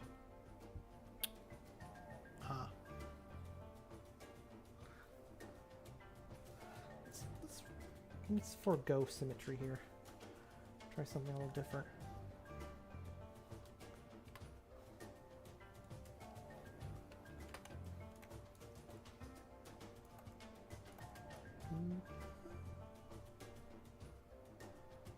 Question. How did you start modding Empire at War?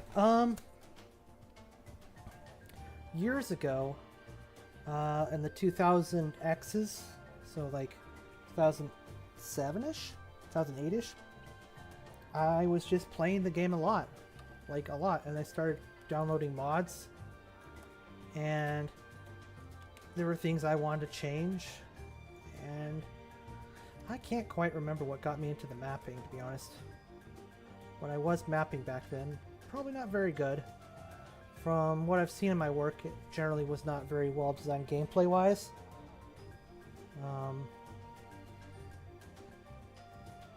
But that's how I started. Then I switched PCs. That got loud for me on this for a second. I switched PCs and to a Mac actually, and the Mac could not play Empire at War, so I just kind of stopped modding. I was initially kind of devastated about that, but I got over it pretty quick. Then I got into World of Warcraft because it was like one of the only games you can actually play on a Mac. Macs are pretty bad for gaming, or at least they were. Let me see. My throat is drying out, sorry. Right. And it was many years before I realized this, but World of Warcraft uses a map editor very similar to this. And when I saw behind the scenes of World of Warcraft being made, I was like, wait, I've done that. I can do that. And I became like more aware of like the shape of things in World of Warcraft. And I started like looking and understanding how they worked without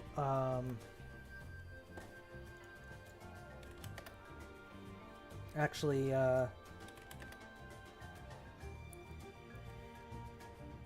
having anything to do with Empire at War, really. Dude, this looks kind of good. I like that. Huh. Anyway,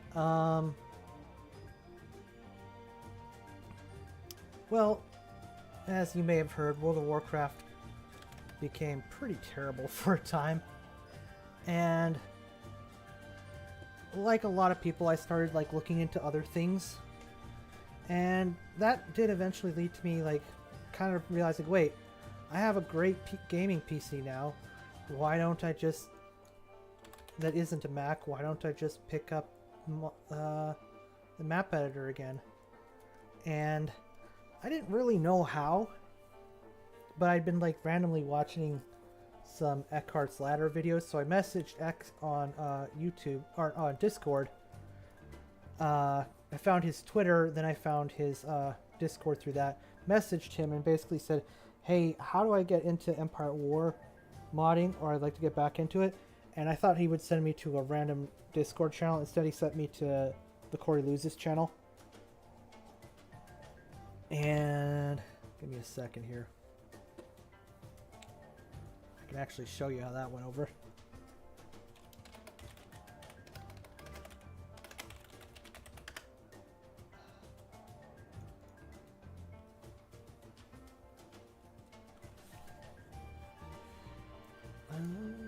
Why is Discord being weird? Ugh, hang on. I'm sorry. Discord's being dumb. It's not letting me search from my own posts. What the... Oh. Okay. It was... Never mind. Okay.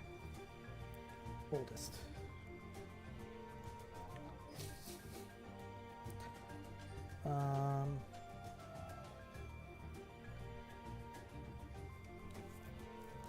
I said, hey, I joined. Fern said hello. I said, hey, I'm kind of looking forward to get back into modding of Empire War, but I haven't done it in 8 years. Shell says, welcome, what do you think of modding? I used to do Excel sheet editing, XML, and really love the map maker. Mord says, map maker, eh? Shell says, map editor is fun. Mord says, we have need of you in the master sail barge. Shell says, I'm just getting to editing Lewin right now. Mort says, fit this one with her straining bolt. I say, oh no.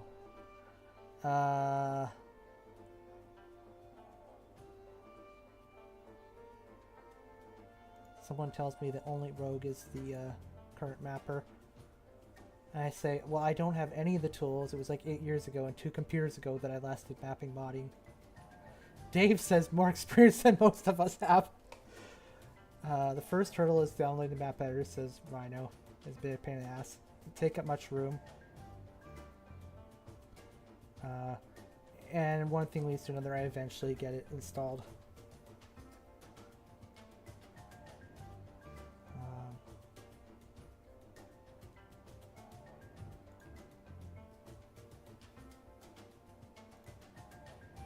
Some wacky emojis from back here. Anyway, so that's how I got here, more or less. Oof. It's really hot in my house. Excuse me. It's funny seeing all like the new people joining after I joined, and like not one of them is anything except a white name at this point. How long ago was this? 2002. Okay.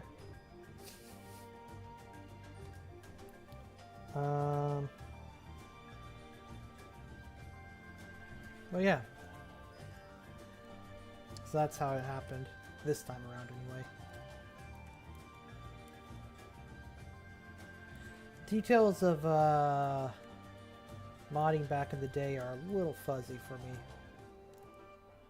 But you can still find my free release pack, which is on some things like mod DB, interesting, on like mod MD or whatever, and they're kind of terrible.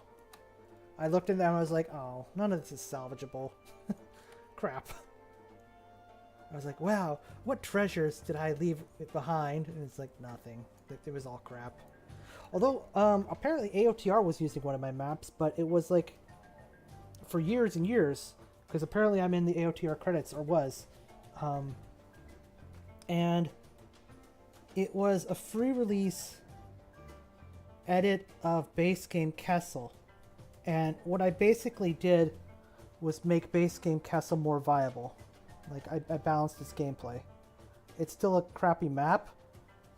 I didn't really improve the visuals much either, but it's now a better crappy map.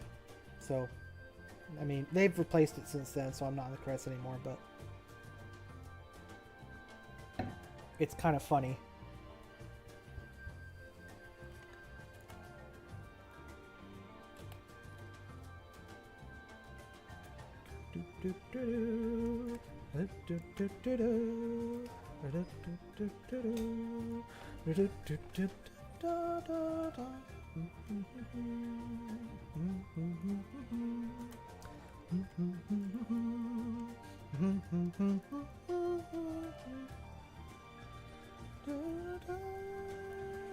So that's my villain story.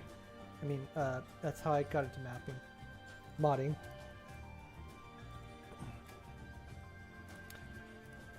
Man, maybe I should stream playing World of Warcraft, and I can kind of show you the stuff there. That might be kind of interesting.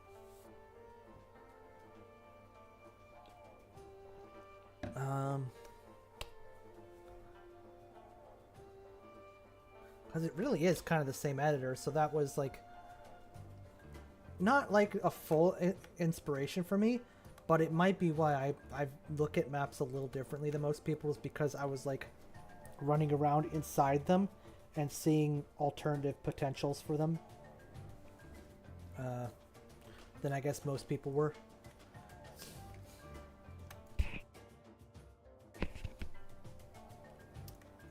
It's kind of hard to actually show, especially because I'm not subbed to WoW anymore. So, the most interesting places to me would be kind of out of my level range. Let me think. What's the highest level zone I could access? With what I'm thinking of. I'd want to show off Argus from Legion, but I know I wouldn't be able to access that on a free trial character.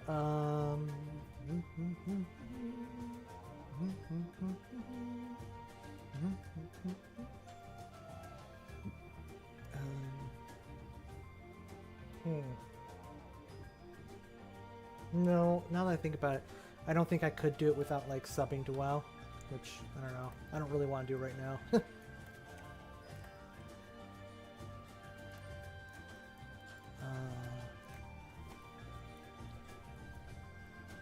There must be something.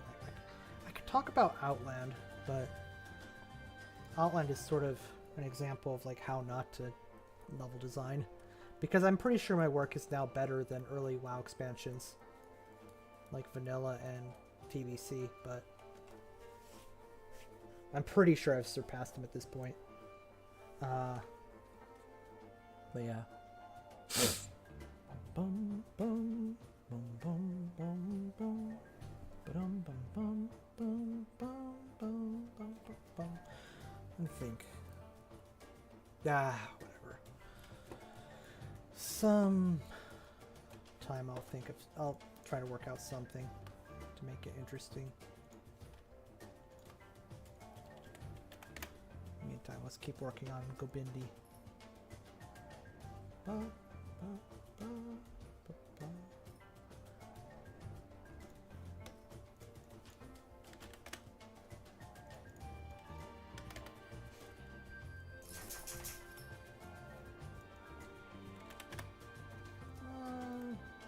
Actually, other than the gap here, I kind of like this.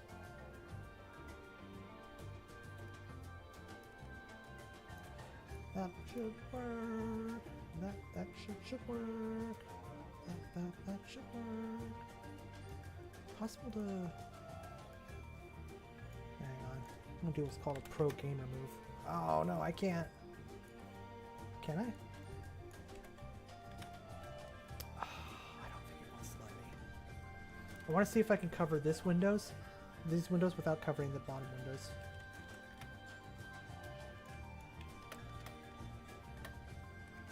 Ooh, like these must just be equal, I guess. Bummer.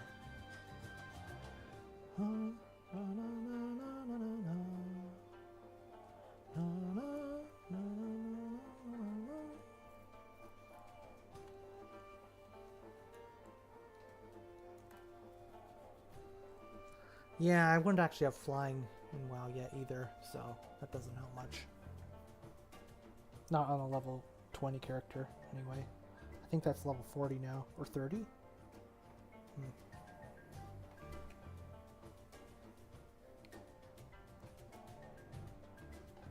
How far back can I move this before you start seeing? Not that far, okay. Oh, 40 exactly.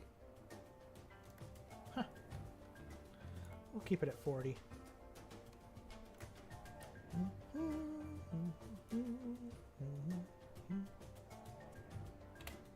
Delete that. Oh, autosave.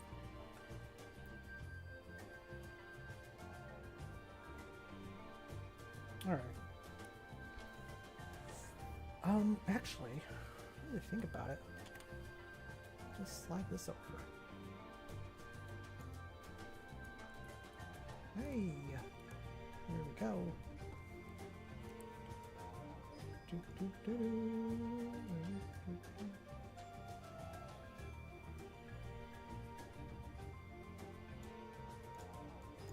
$30.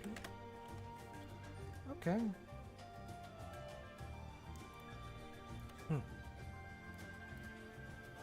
Yeah, I think this works. I think that works okay.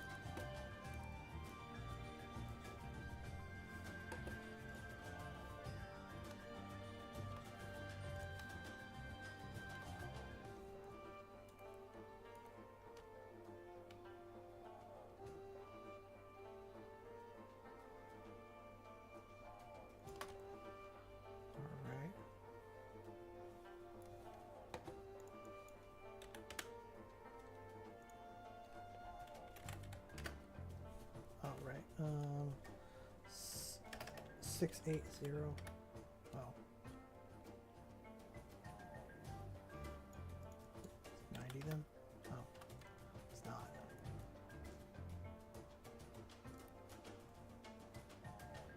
So is it like that both ways, or... No, it's not. Just one side is just randomly really dark for some reason. Weird.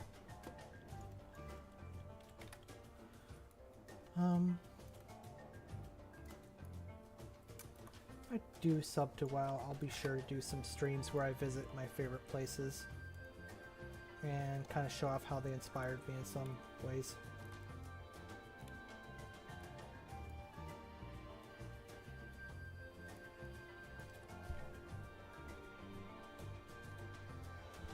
Alright. Da-da-da-da.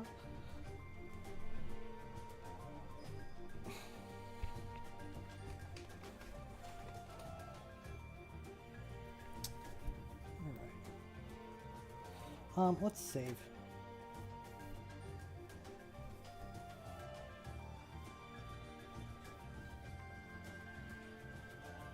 What if I can or should just copy paste this over?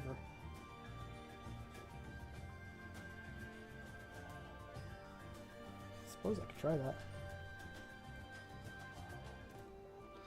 Got most of the bones in place here, so very carefully take this.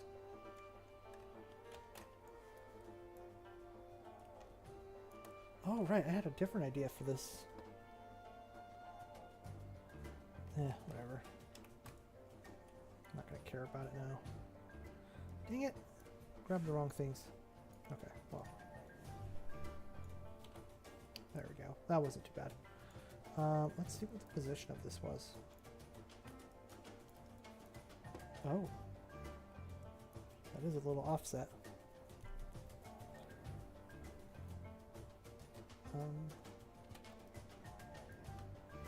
Let's first figure out the distance we need.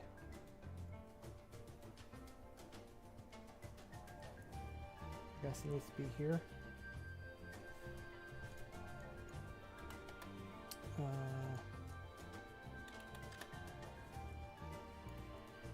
Yeah, this seems right now. Oh wait, no.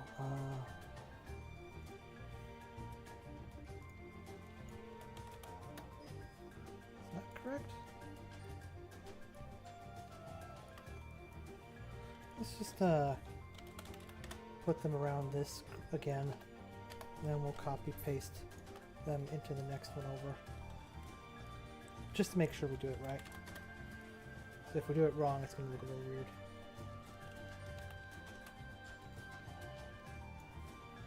Alright.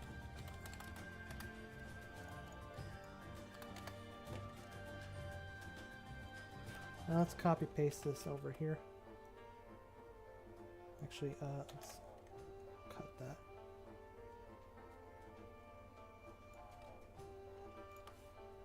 Rotate this.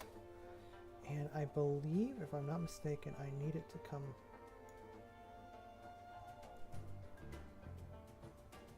something like this. Like this here, if I'm not mistaken. So just go ahead and get rid of all these, and let's paste the ones we had and line these up to the closest thing, and that should be exactly where we want our friends. And I don't need these pipes. None of these are used here, are they?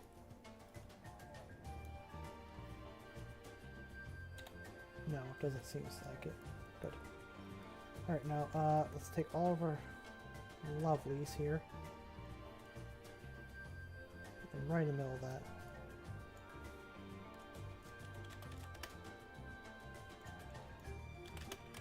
Now, if I'm... Look at that. It's just lined up exactly how I want it. Perfect. Now, I'm going to save See, this is why you do math. So you can have nice things like this. Let's put on a new track though.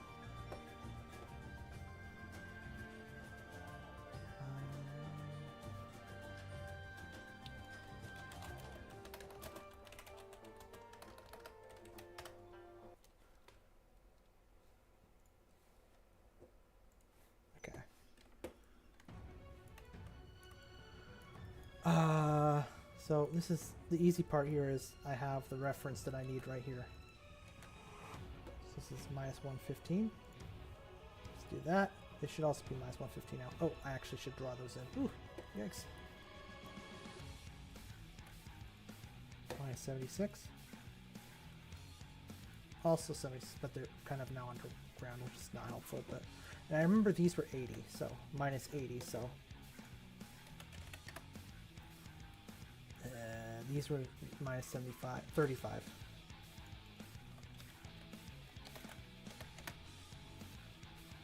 Now we draw in the holes. Go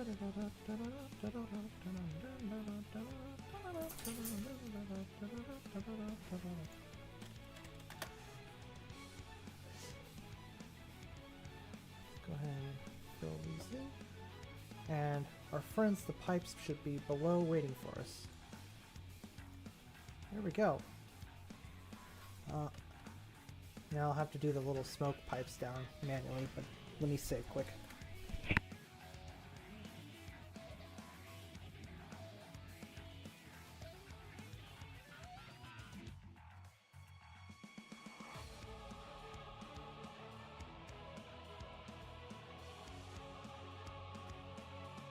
Oh, sorry, I just missed the chat.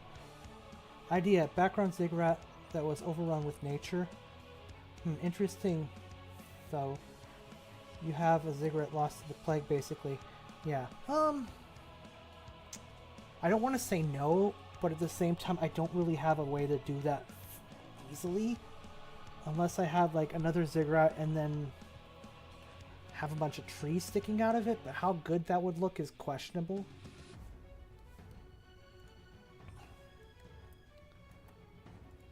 That's more of a potential prop limitation thing than work necessarily, workload issue.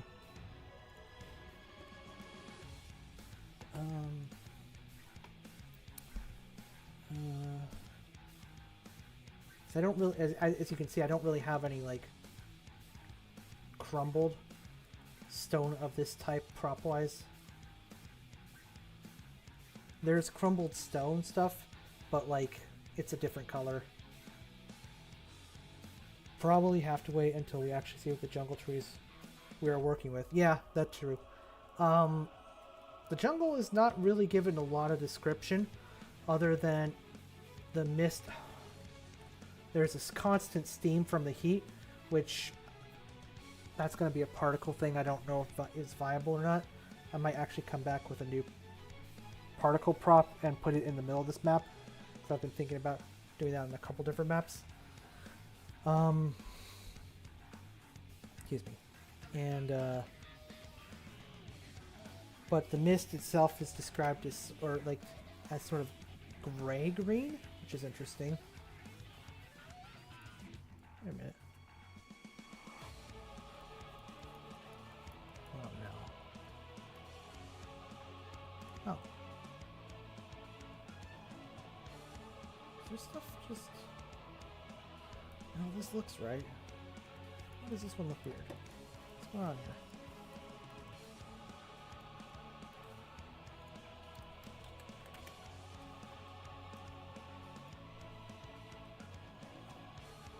Why does this one just seem... Oh, wait a minute. I see. I have to wait to see the jungle trees. Yeah, I said that. True. Yeah. I have ideas, but the thing is, I want to be economic with the tree props I use. So, it's gonna probably be stuff like this. There should definitely be a ziggurat that is a laboratory for the study of the plague. So that's gonna be the big one. And it has a hospital, but like the majority of the laboratory is actually just deep underground and not really visible. So there's that. Unless I do like a glass prop thing, but it's supposed to be secret and not really shown. So.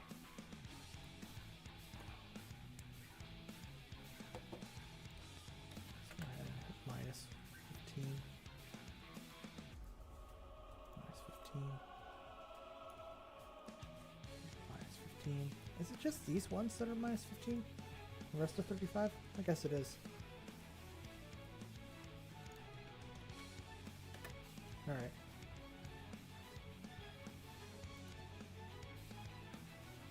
I think that's that for these guys. So, I haven't quite decided what I'll do for the hospital. Maybe just a big structure. Maybe reread the book, see if put a big structure. Make it look imperial, perhaps. That could actually be kind of cool. What is that giant,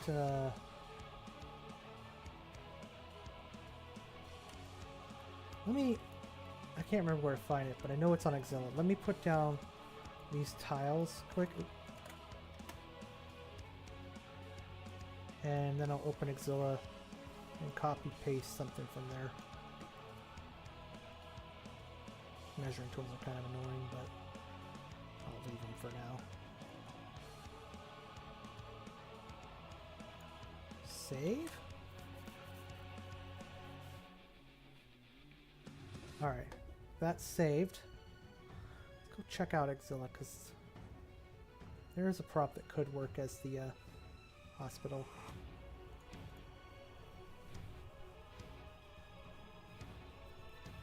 If I combine it with a bunch of other stuff, I could make like a big hospital, because I feel like there's going to be a lot of dead space in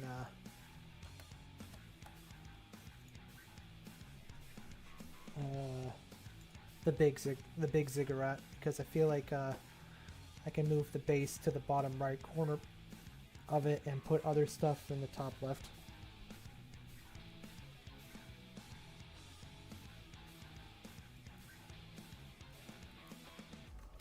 Oh my goodness, that's bigger than I thought. Damn. Okay. Might still be feasible. I just have to shrink it underneath a bit. It's that fixed digit number. Alright, I'm gonna start with minus 500. That's better. Huh. Wah, wah, wah, wah, wah.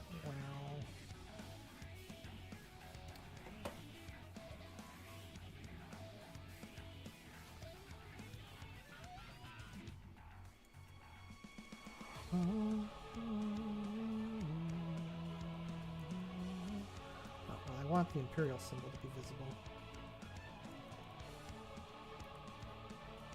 Unless I just use this big top part. And the antenna, I guess. Actually, funny idea here.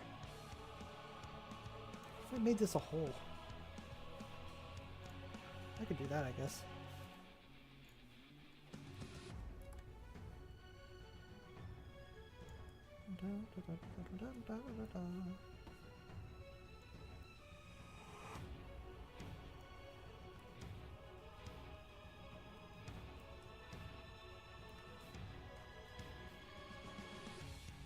Even more testament of how Exila is. Yeah, it's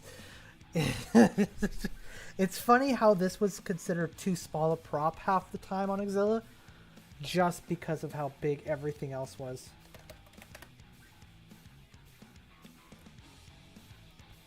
Actually,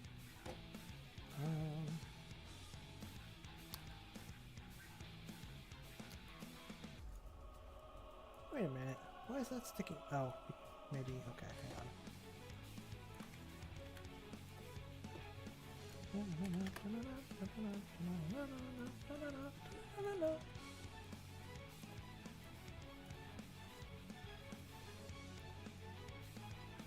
Maybe I can go even lower.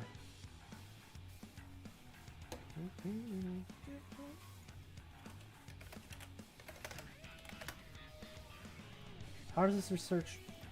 Sorry, how does the research facility model would work?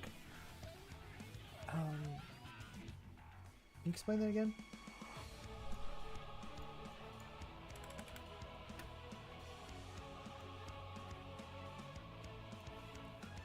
So I guess I can give you the history of the hospital, which is that Imperial scientists, like actual scientists, not like biological weapon researchers or anything, like just actual medical scientists, were on the planet. I clearly had a stroke. They were just on the planet studying the plagues of the past for the same reason like any government paid doctor would, like any government. They were just like, yeah, let's do research because I'm a doctor. I care about people and stuff. Wholesome and all that. They submitted their findings and kind of overestimated how dangerous the plague actually was. But they submitted it to Imperial Center. Imperial Center then kidnapped the scientists, impersonated them, and basically took over the operation and started using the plague to like create their own. But then they realized the plague was actually not nearly as dangerous as they thought, so they created their own that was a bit more dangerous. It's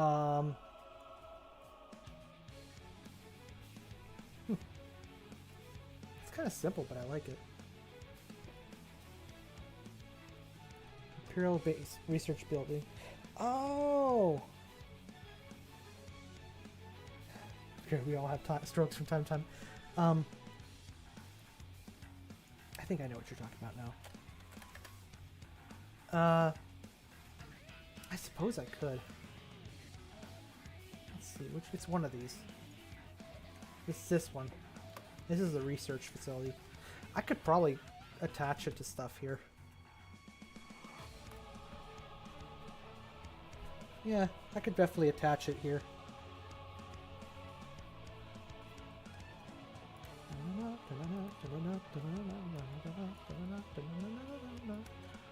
I love this theme.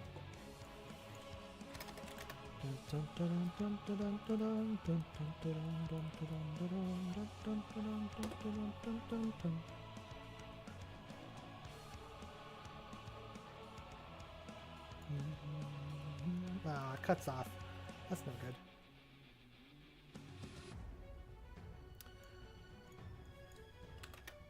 Eventually, the characters show up, free the real doctor, find in the jungle they find references from the original Gobindi people outlining how to create an antidote for the plague, and they synthesize one and then start distributing it to people, protecting them against the plague. And they also find the original scientists to have an Imperial research facility for Imperial research. Yeah, that makes sense. I think I just like this building shape a little bit more. Could definitely... I think I could try to find a way to combine them.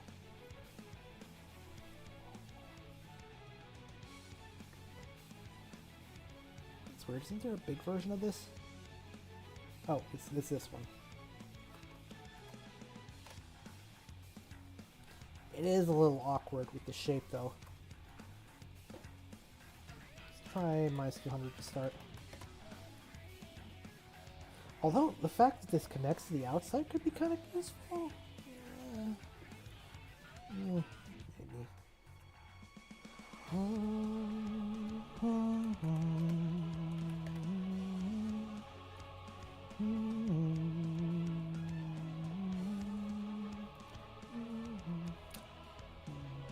Let's try minus 250. It's a bit drastic, but it might work.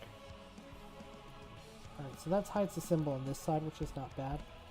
How low can we go with this before it starts looking bad?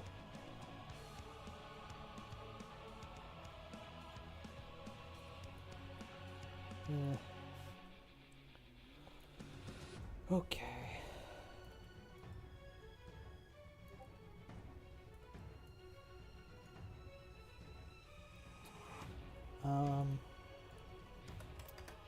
Maybe this way instead. Yeah. Some ways it's better, but it also kind of cuts into that now. Oh no, I actually want to keep you there. Actually, wait. Do I want a facility outside? It's kind of playing it fast and loose with the story, but I don't know if that's a bad thing. See, this is actually kind of an interesting shape, maybe.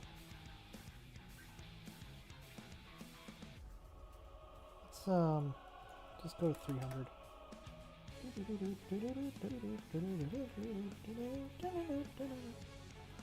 I'm gonna need to scoot this over a bit. Go with 400. Okay, cool.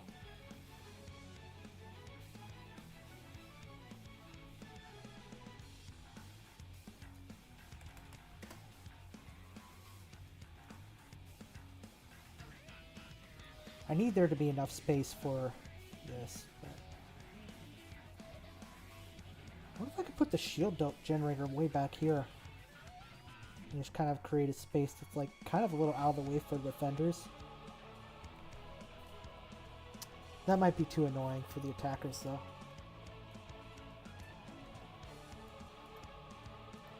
Let's see how far north we can push this before it gets annoying. Okay, basically all the way. Cool. Nice. Now, let's get the big one.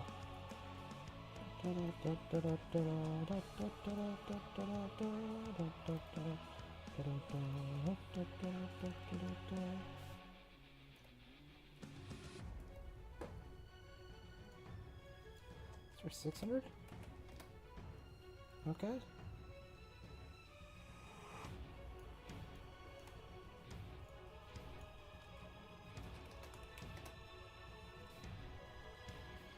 Okay. Let's actually...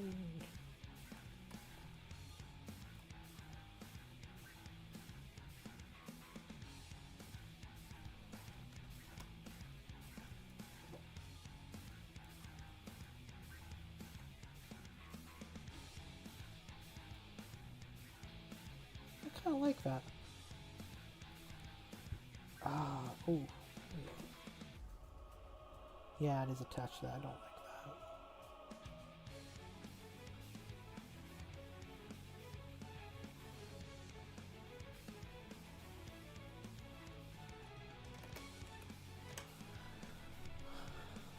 like that. What's bothering me is this little antenna here.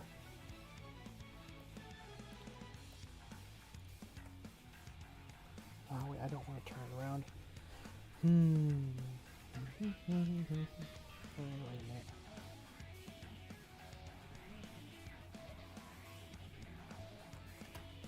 I set to 15.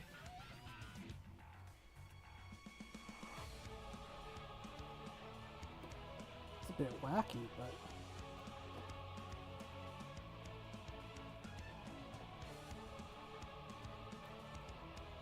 Oh, it still shows up. Dang it.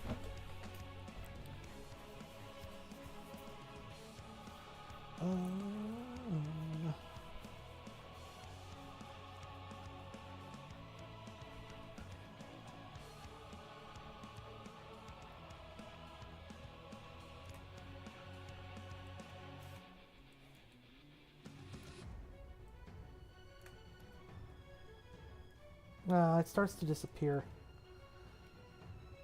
That's not great.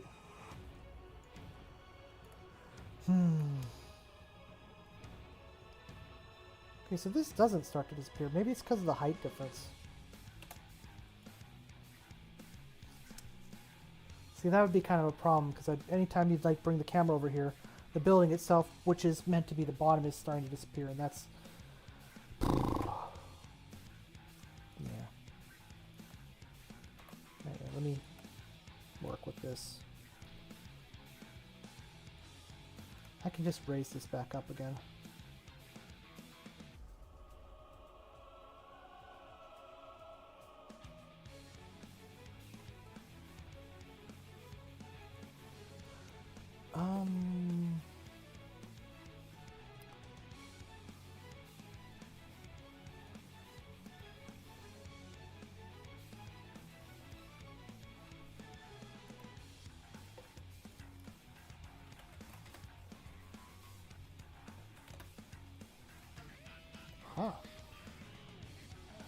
How about that?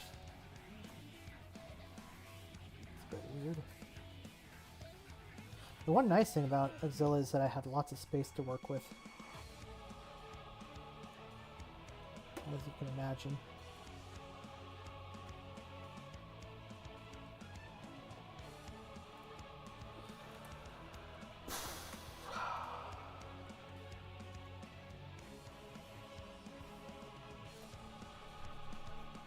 That could work. I don't know. I'm just thinking about all the parts that be sticking out. It's an odd shape. Like, as big as this is... Let's see what other ones we got. No, that's out because it's got its own problems. Oh, wait, here we go. I forgot to try to test this one out too. This debatably looks more hospital-like anyway.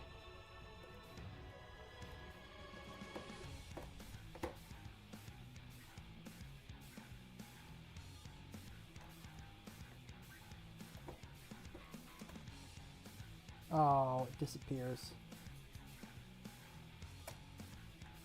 How deep would I have to sink it before it stopped disappearing, actually? How deep can I sink it?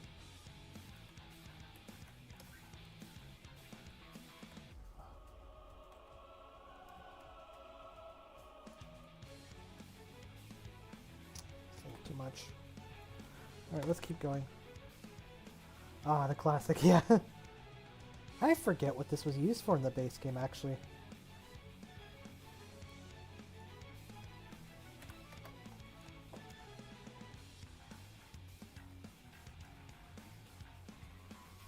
Hey, that's almost good. Okay, so, it's actually a necessary aspect of it. Basically, when you get big close to objects, they disappear, or they start becoming see-through. But when you make a small object really big... Oh, you know what? I think you're right. When you make a small object... I think it was the Officer Cannon. I think you're right. When you make a small object really big, that scale also applies there. And you can exclude them from distance fade, but it's a little iffy to do that, in case they end up blocking the view of something important. It's a gameplay balance thing.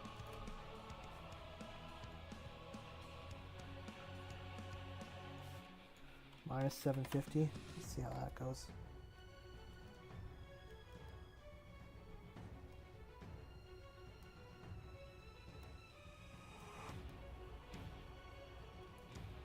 I guess that's fine. So I guess 750 is the distance we want for this stuff.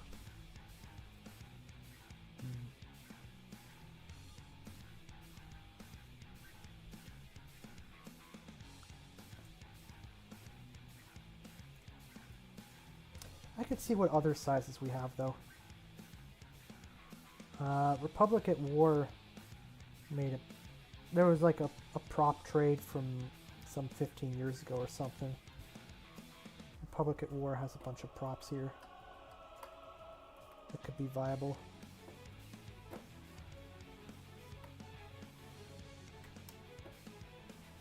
Yeah, see, these don't have that issue because this is like their natural size.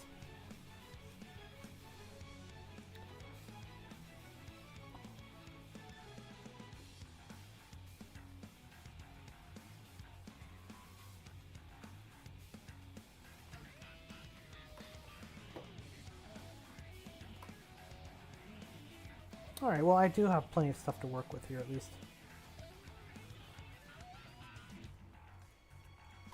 This one's textures got messed up, unfortunately.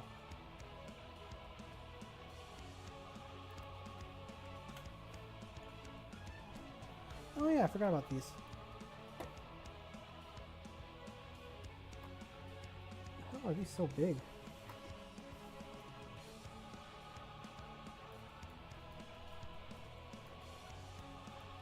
I don't remember this prop being so big. Do I not make a new version? You know what? Freighters. That's cute. Remind myself to add freighters later. I think we made our own versions of these. I think there was just like an Imperial one And then someone made a whole bunch of other ones with other symbols that weren't in the original police cruiser. Nice.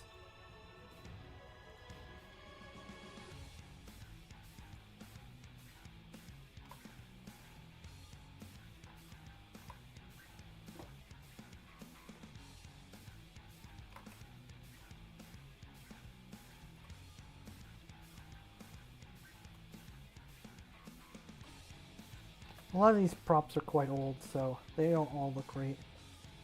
Some of them haven't aged super well. Some are very cute, like this one. The Dex's Diner.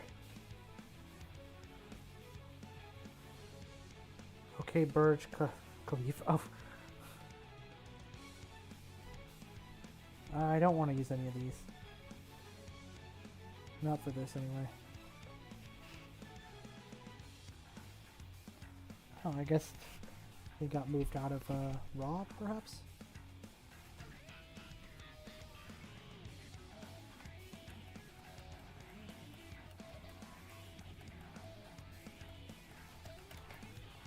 This is a maybe.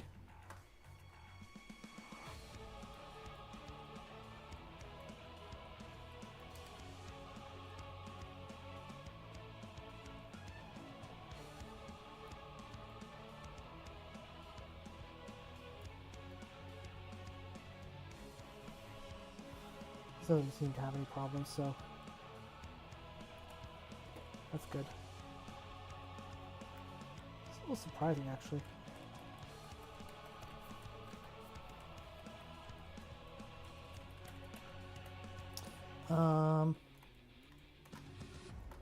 Using this one, but sunk like super far. Oop, not that one. The big one. Sinking it like super far underground.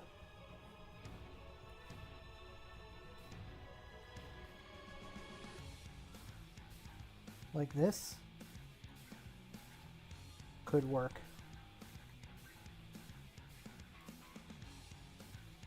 There are options here.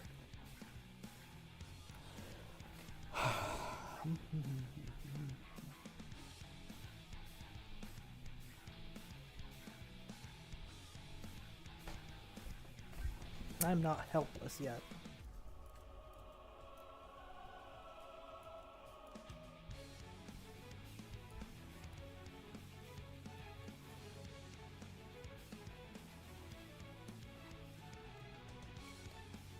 Yeah, I think this will be okay when I figure out what I want. Excuse me. I should keep working on these. Oh, did I finish this? I guess I did. Not bad. Delete these, put one right here so I can grab it again later.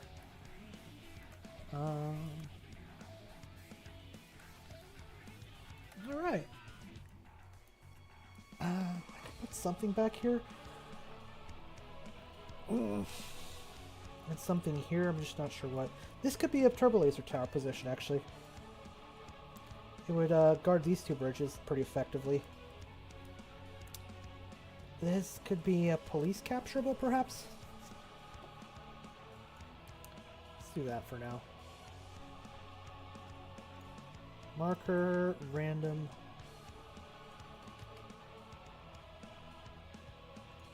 Here we go. And this will spawn random police units, and since it starts near the defensive base but isn't like right next to them, it's nearly a freebie for the defenders, which I kind of like giving the defenders sometimes semi-freebie police forces. How might you nest the power generators? Did I lag out for a second there? Looks like I did. How might you nest the power generators? Power generators, I'm thinking maybe either in this corner here or here. And I will partly cut them off with stuff like an infantry only path or whatever.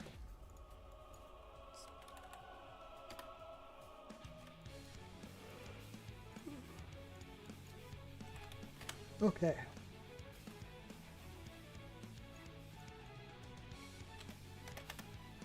There we go.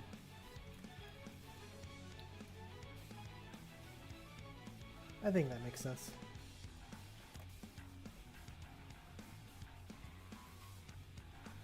All right.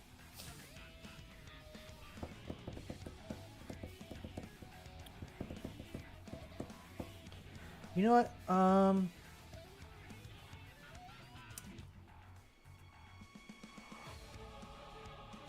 Huh. This came out different. Was this? This was sunk. That's right. Okay, hang on. Minus 180.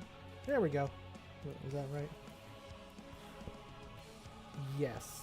Tentatively? Oh, wait. This was sunk too.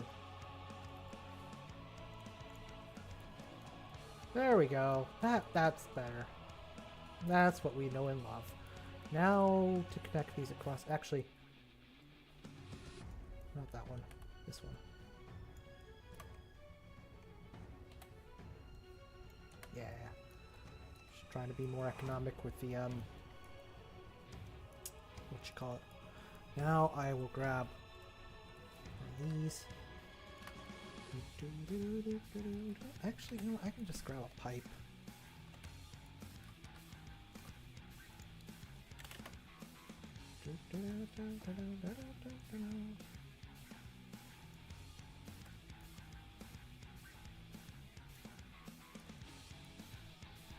Besides Exila, what's your favorite map that I've done? Bonadan is probably up there. For a long time, it was probably Elysia. One second.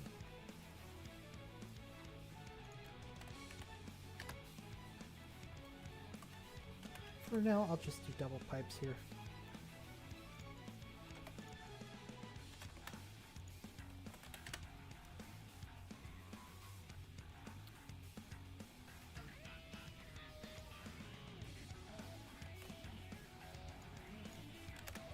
There we go.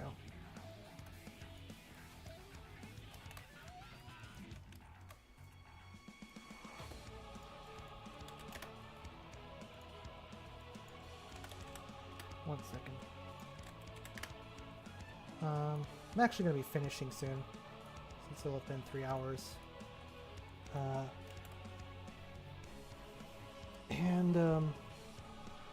Honestly, I feel like this is pretty good progress for the day. Made 2 whole cigarettes. Got some water passability block-offs. The layout is a little bit more figured out, and the aesthetics is a little more fleshed out as well. So, this is progress. Can't complain. Skybox is weird because I was having troubles that were crashing it earlier, so I don't really want to put a skybox in until the very end just to be safe, which is maybe a little overcautious, but you know, play it safe.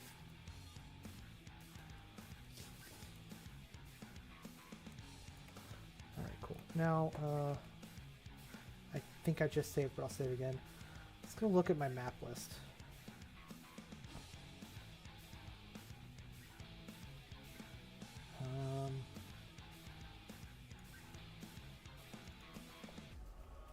Let's see. I did say I like Bonadan.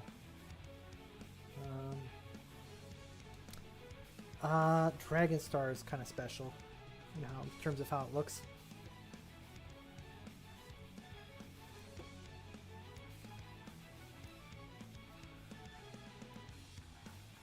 The way I got the nebula to line up like this with the Utapau sky really makes it look like something completely different. So I really like this here.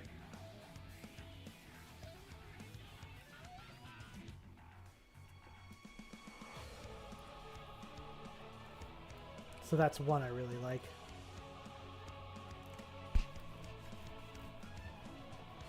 The almost slick nature of the mountains is pretty nice too, with the reflection and this very sickly water.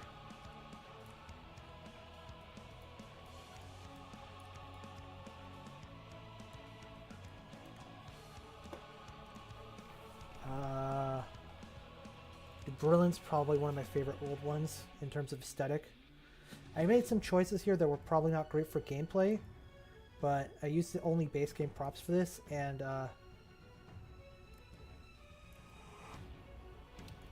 I feel like I really committed to an aesthetic really well here.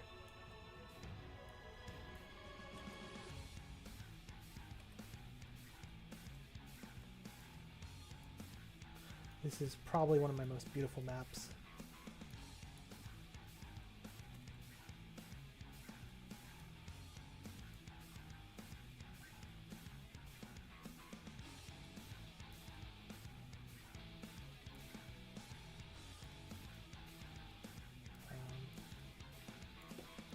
Oh, for point 3, it's actually been updated with this little section over here with the little gonks, droids, and whatnot.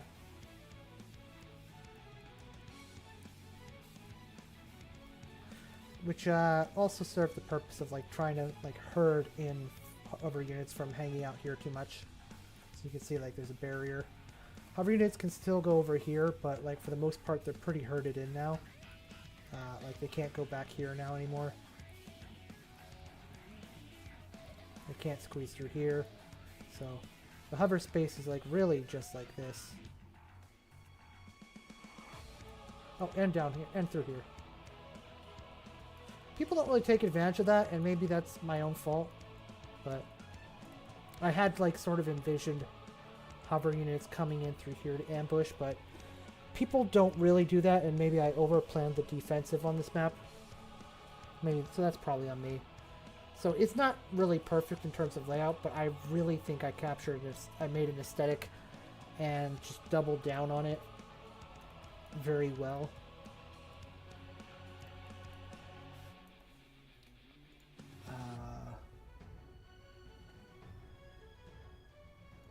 Yadu 6 was actually like a deliberate attempt to imitate De Brilliant, but differently. So I took basically these Naboo buildings and I started combining them with base game props, because a lot of base game props are gray. And so I basically took any instance of light green that I could find and started putting it onto like the gray base game props, because I also used only base game props for this one, and so also started combining stuff in weird ways.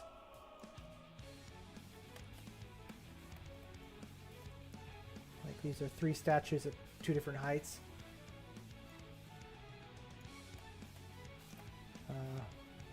All around the side. And then there's these. And there's just a lot of really good detail I did here. I think this might have been one of the first... No, Slay Hangeron had one of these first. But this was the second map to integrate them. And I think I did a pretty good job here.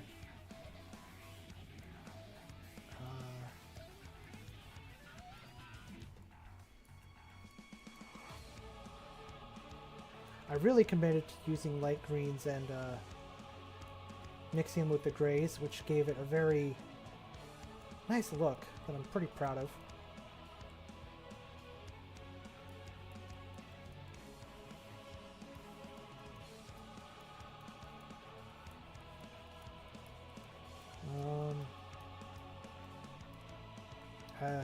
As you can see, I also used a lot of pipes here.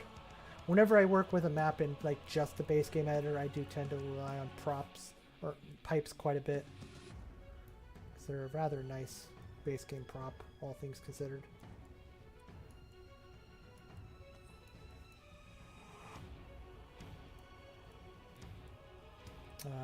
Got more Naboo houses hiding.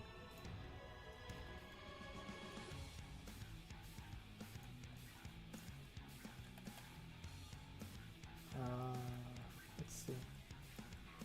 I like this little touch here.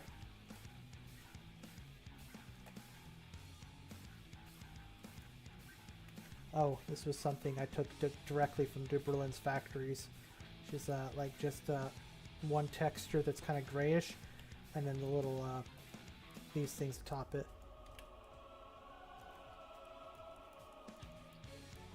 This was sort of a nightmare to set up, but I think it came out pretty well. Trying to get all the boxes at just the right angle to like poke out and down.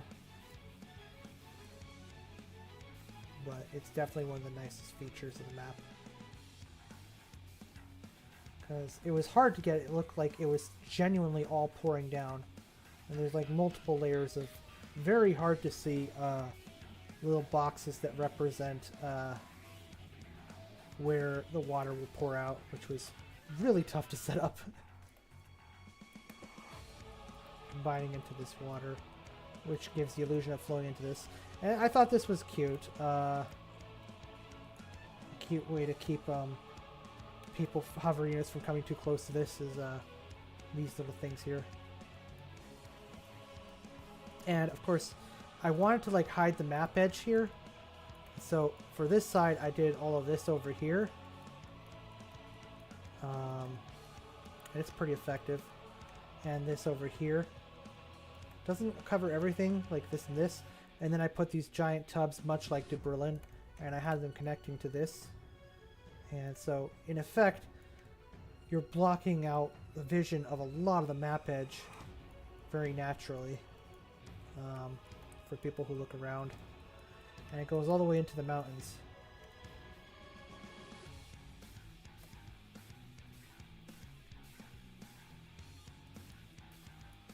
Actually, no, I guess they both pour from different directions. I thought they connected. I guess they technically don't. I think this is an underappreciated map. Visually. Let's see. Galantos, it's weird I'm not super proud of it, but I think it came out at the time when I was starting to make maps much faster. But this was really tough to set up, honestly. It's a style I want to copy for probably Zeltros if I do that. And, what is it called? Narheka if I do that as well. I really want to copy the Japanese look for those two planets. For Zeltros will be red, and Narheka will be a garden inside of a dome, a glass dome house inside of on a planet that is covered in blizzards. So that'll be kind of pretty. While Zeltros will be just more red than anything. Getting this set up was really difficult. I think I spent forever on just this part alone. Excuse me. Then I actually did spend too long on this part. It's a little bit of an afterthought just to make it look like just kind of disguise the fact that this just kind of ended in nothing. I think that came out pretty well. Give the illusion of mountains in the background. These are all well beyond the playing area, but they give the map a continuous city feel, which I'm pretty happy with. These landing zones were cute. I like the way they came out. I think they're very nice. They're snappy. That's what they are. This I copy-pasted from Balmora. And I flooded it because I accidentally half-flooded it. And I said it would be better to just completely flood it. So I did that.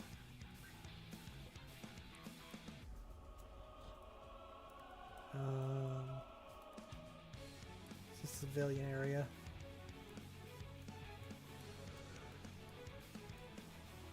Setting these up was quite a challenge as well. Yeah.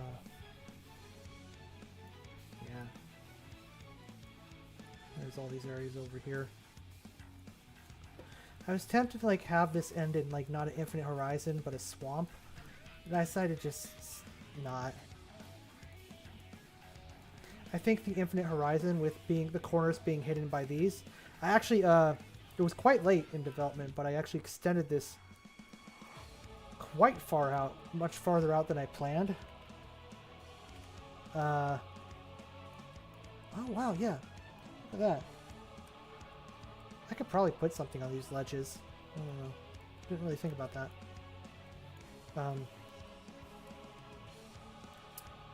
And basically the point of these here is so that when you look at this, you don't see the corner. And so like it does seem like sort of an infinite horizon almost, rather than just being like, oh, there's the map edge with the corner. That was the purpose behind that. Let's see what else. Prakrith is another, or Quell's another one. It has some lag issues that I'm not quite sure what's causing it, but they only sometimes happen. Nice. Yeah, thanks. But I'm really too happy with this to like just cut it or like revamp it or anything until I know exactly what's actually causing the lag. Because this is honestly too perfect for how I wanted it. I had fun doing this little part. Even though it's not really part of the map in terms of gameplay or anything, I had fun doing this little city, industrial city area. Oh, I remember, because I didn't like, oops. Oh, look at that. I think I did some good prop combinations here.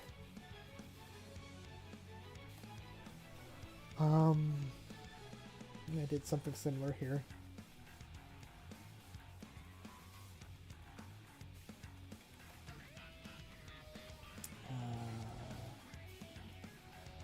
And I had little buildings sticking out.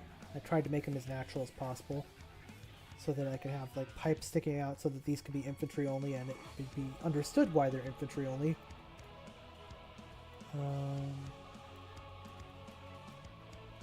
Theme pools.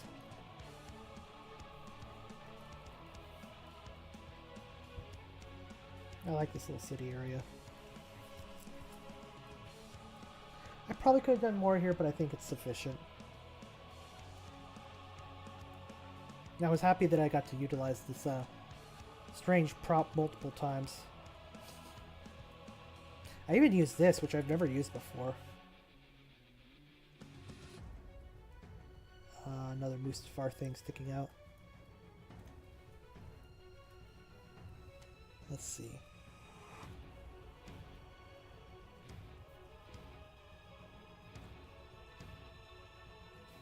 Ward Veneer is another nice one.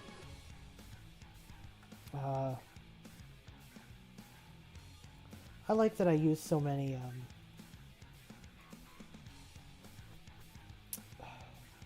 holograms efficiently. Gives the city a nice glow.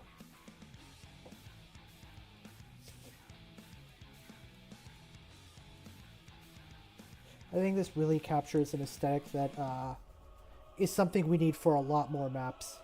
Like, we need more maps that are like this. Not this layout necessarily, but that look like this. In terms of half urbanized and industrial, half temperate. Because that's a lot of planets in Star Wars.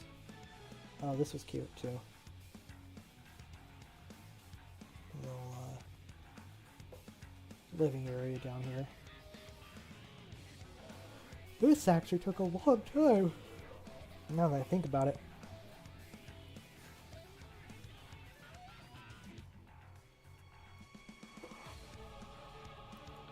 Let's see. The Sandsea Station ones came out nicely, but I think I've talked about them several times before.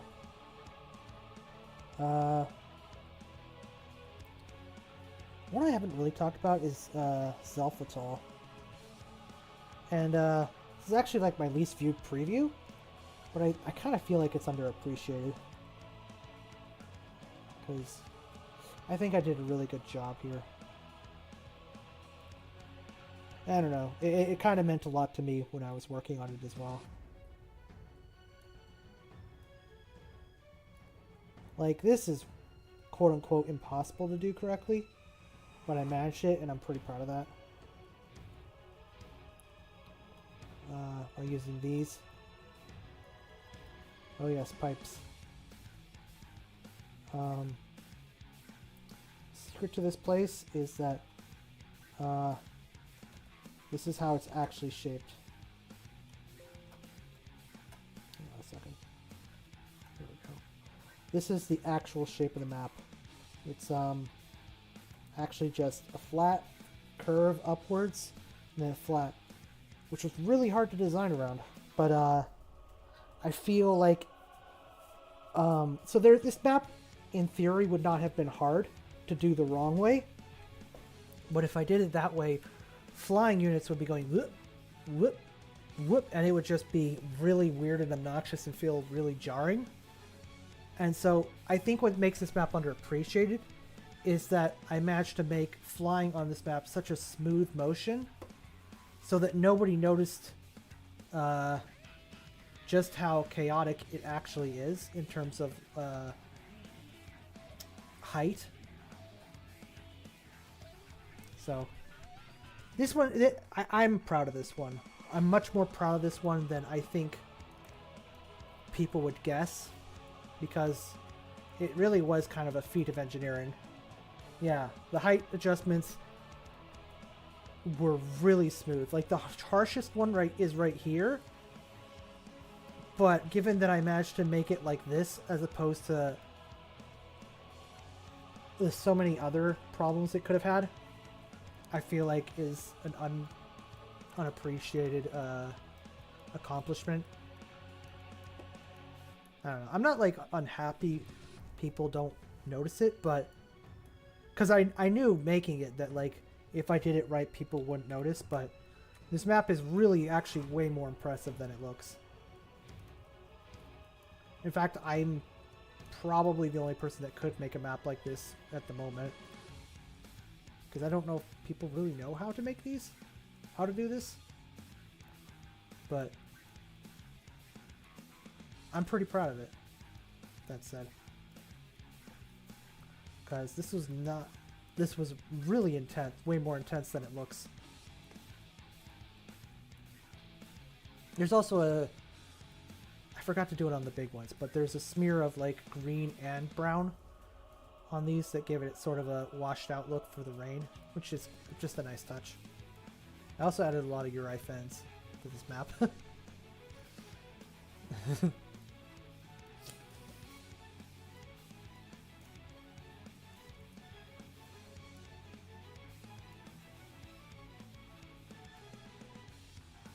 Yeah. Oh, there's the autosave that I'm definitely not going to use. Alright. Let's see. Then, of course, there's Elysia, which was my favorite for a long time. Mostly because of how perfect I got the mountain. Like, there are just so many different angles you can, like, look at the horizon from this map, and it looks fantastic. I think my Twitch account still has this as, like, the profile picture. Because there's just so much, like, there's just so many angles you can look at this map that it looks fantastic.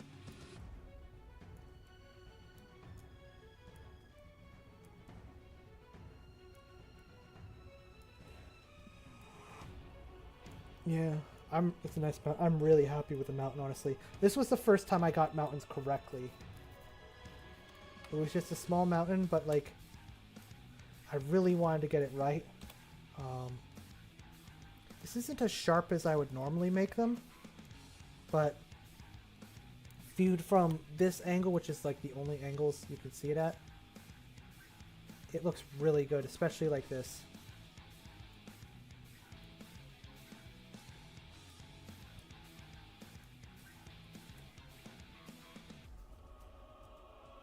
I also made all of these flowers animated.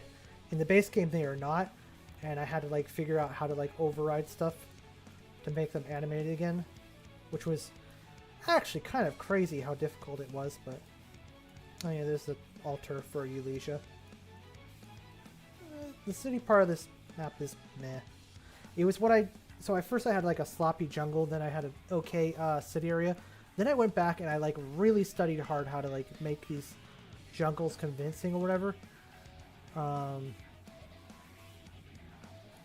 And I spent like a whole year on this map, just like, and a lot of that time was just spent like trial and error learning jungles and stuff.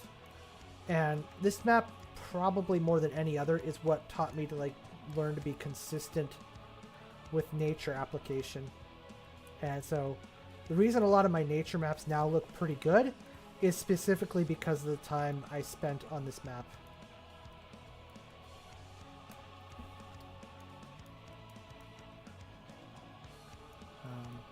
Yeah.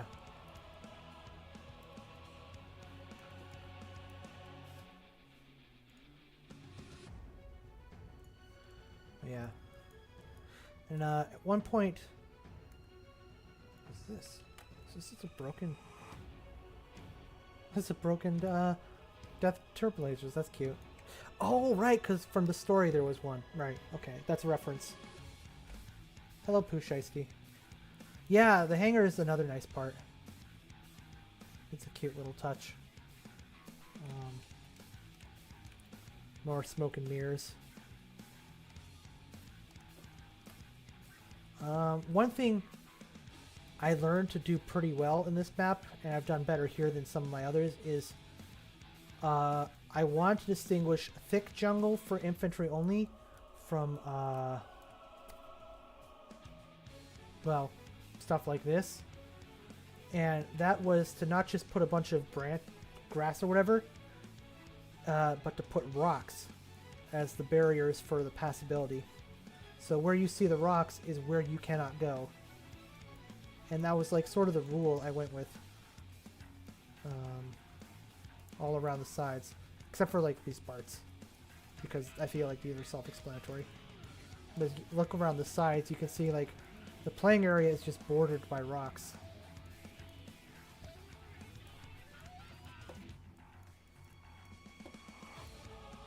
This part, layout-wise, is meh.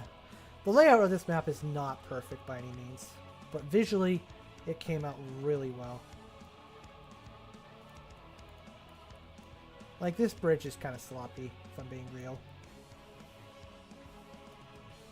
I could definitely do way better now, but there's just a lot of little details here, because every little thing was like placed manually and carefully, with a lot of consideration.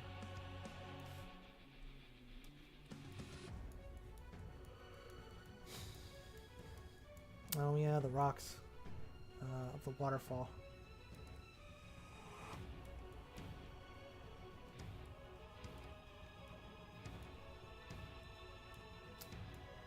Yeah.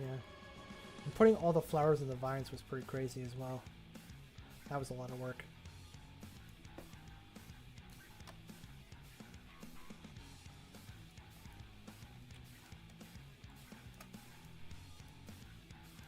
Yeah, this is one I am arguably most proud of, but I also spent like probably the most considerable amount of time on as well.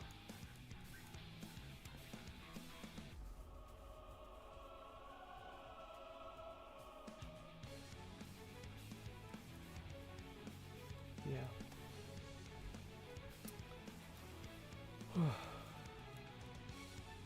That said, I'm probably going to stop for now. I'm thinking of streaming Mondays, Wednesdays, and Fridays the same time.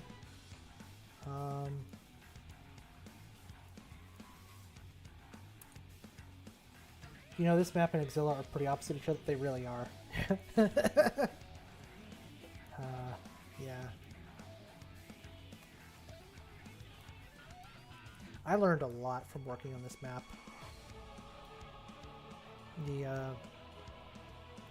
The way the grass props behave in TR is the bane of my existence, but what are you going to do? And I've complained about it several times, but I don't know if it's going to change anytime soon.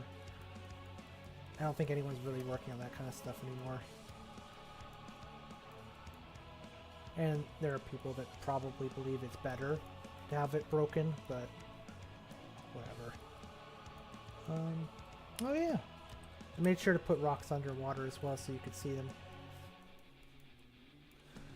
Okay.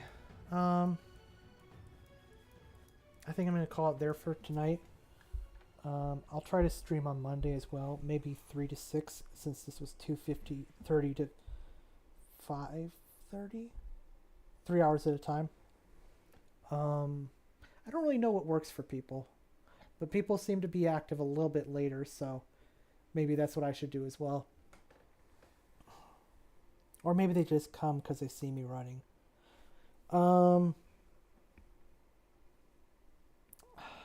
Maybe I'll try from 2 to 6 on Monday. See how that goes.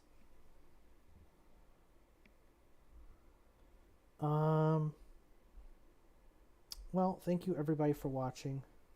I appreciate it. And for listening to me ramble. There is a generic version of Eulasia I should probably bring up, because I didn't like the idea that like it existed for only one planet after all the work I went to. It ended up maybe being overused a bit, but it's basically, rather than red mud, I used green mud. Let's see. The water is now red, and the sky is orange. That's the main difference. It's otherwise basically the same map. I think I changed some of the secondary stuff as well.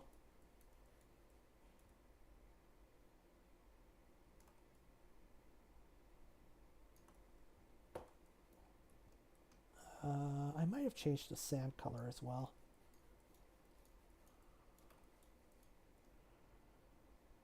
I wanted this map to look a bit drier. Huh. Apparently I added a very bright sun. Not sure.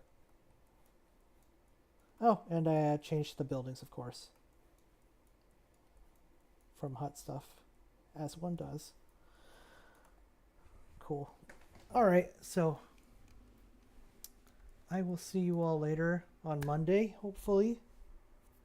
Thank you for watching, and good night. If you have feedback on the music I choose, because I'm not really married to anything right now, or whatever else, you can let me know in a comment here or on Discord or something else. Anyway, thank you and good night. Let me find the thing to turn this off. Good night.